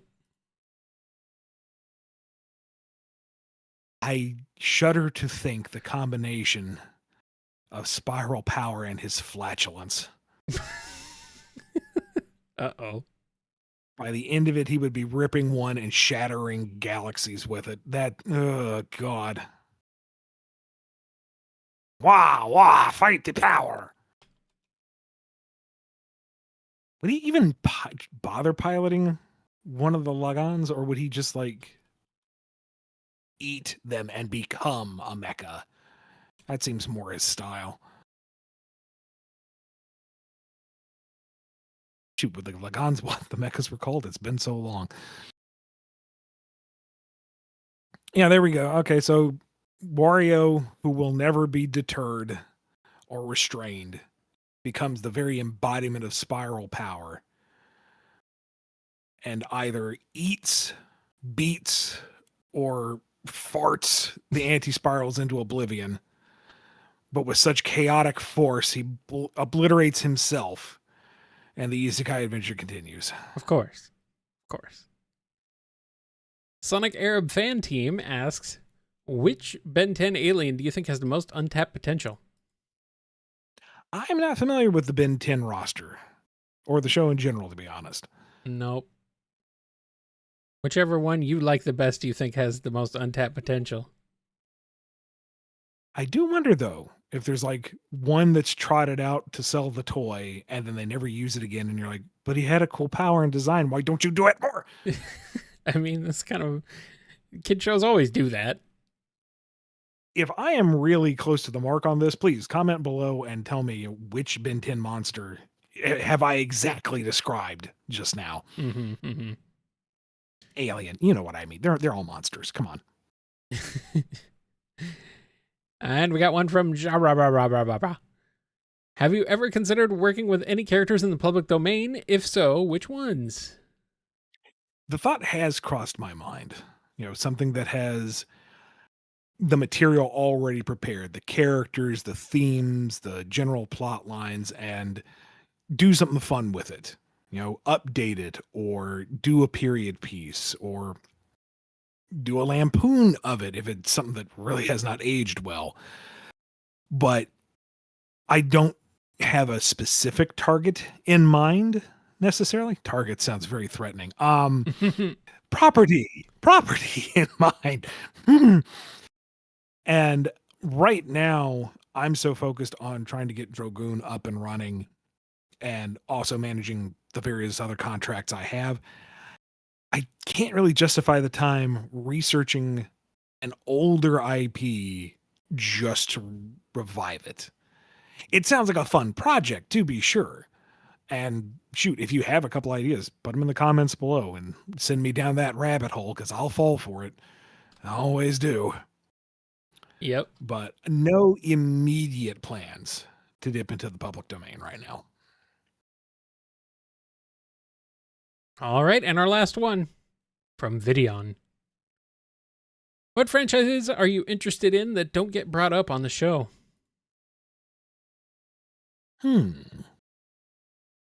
I think you've branched out pretty far and wide since we stopped taking Blue Rodent questions.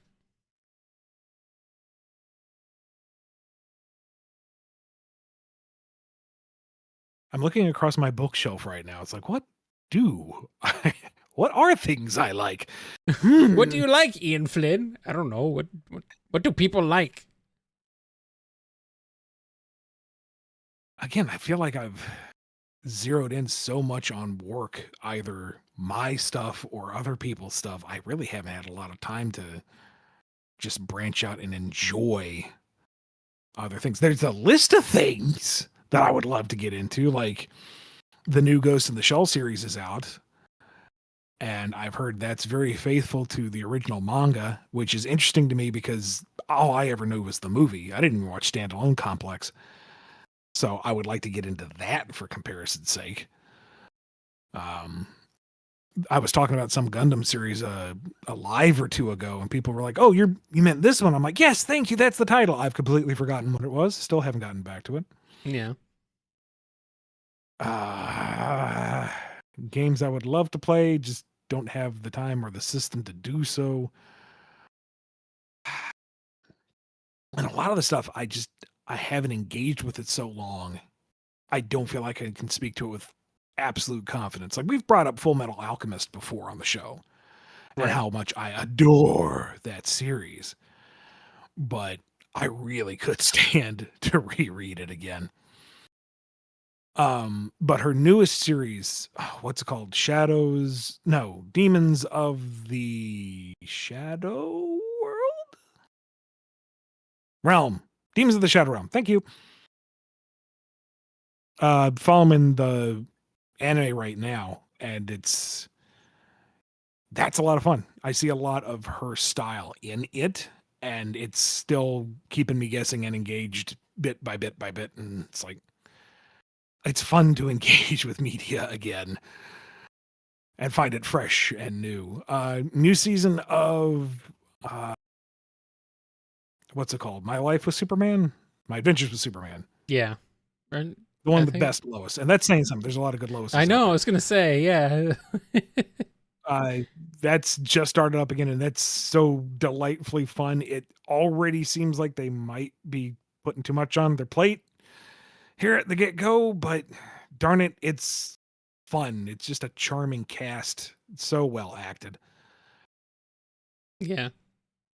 You weren't asking, what do I enjoy? You're asking what to talk about, but I don't know. That's part of the show is what are you guys engaged in? What is you're interested in various forms of media, and I can wax philosophical based off of that.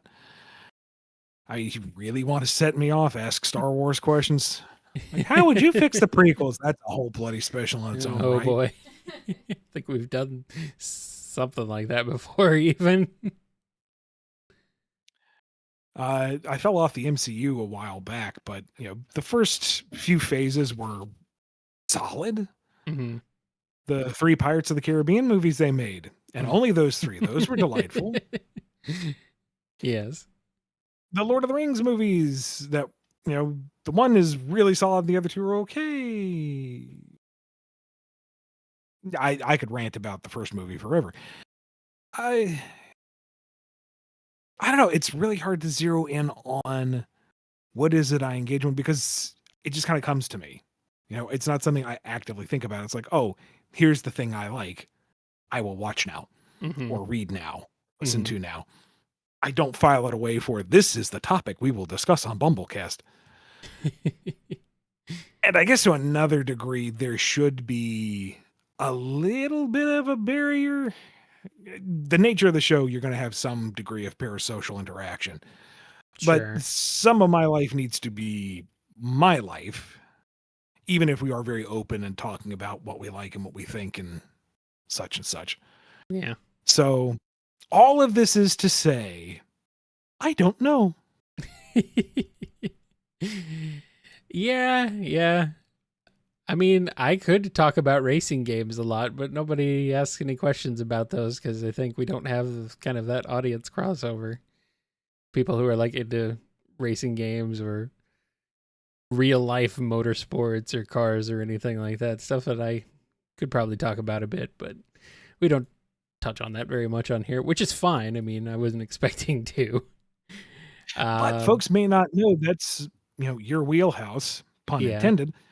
So now that that's out there, have Kyle talk about things that he knows and is passionate about, which I find fascinating. Like when we had, the guest episode and y'all are just talking music and composers and going on, and I'm just kind of sitting there nodding going, this is cool.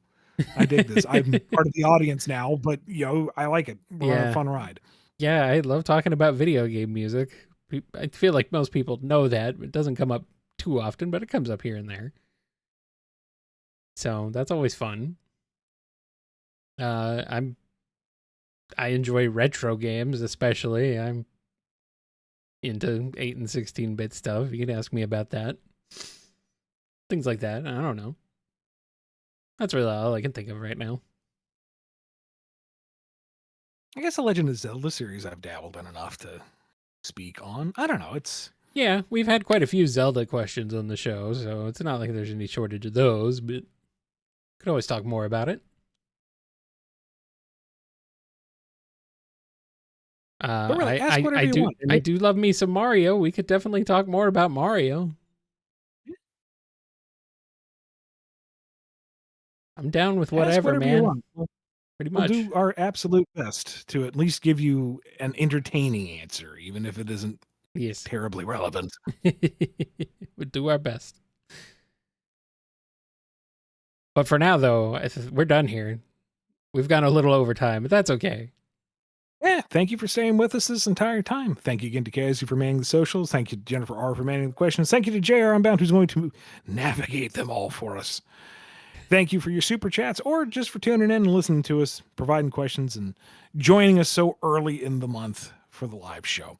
Yes, and Kyle, thanks. you want to wrap us up with? I do. I also want to thank the cats for not eating you and your microphone before the show was over. Thank you, cats. Now you can have your snacks and treats. Yeah, Molly was in the cat box maintaining eye contact while doing business. Like, you defiant little. So good. I'm off to cat wrangle. Be good to yourselves. Be good to each other. And do you hear this? Not really. Do you hear this coming on? Okay. Is she talking? No, Ellie is getting the treats and they are just losing their minds. All right, get out of here. Be good to yourselves. Be good to each other. And we will see you later on the BumbleKast. Bye.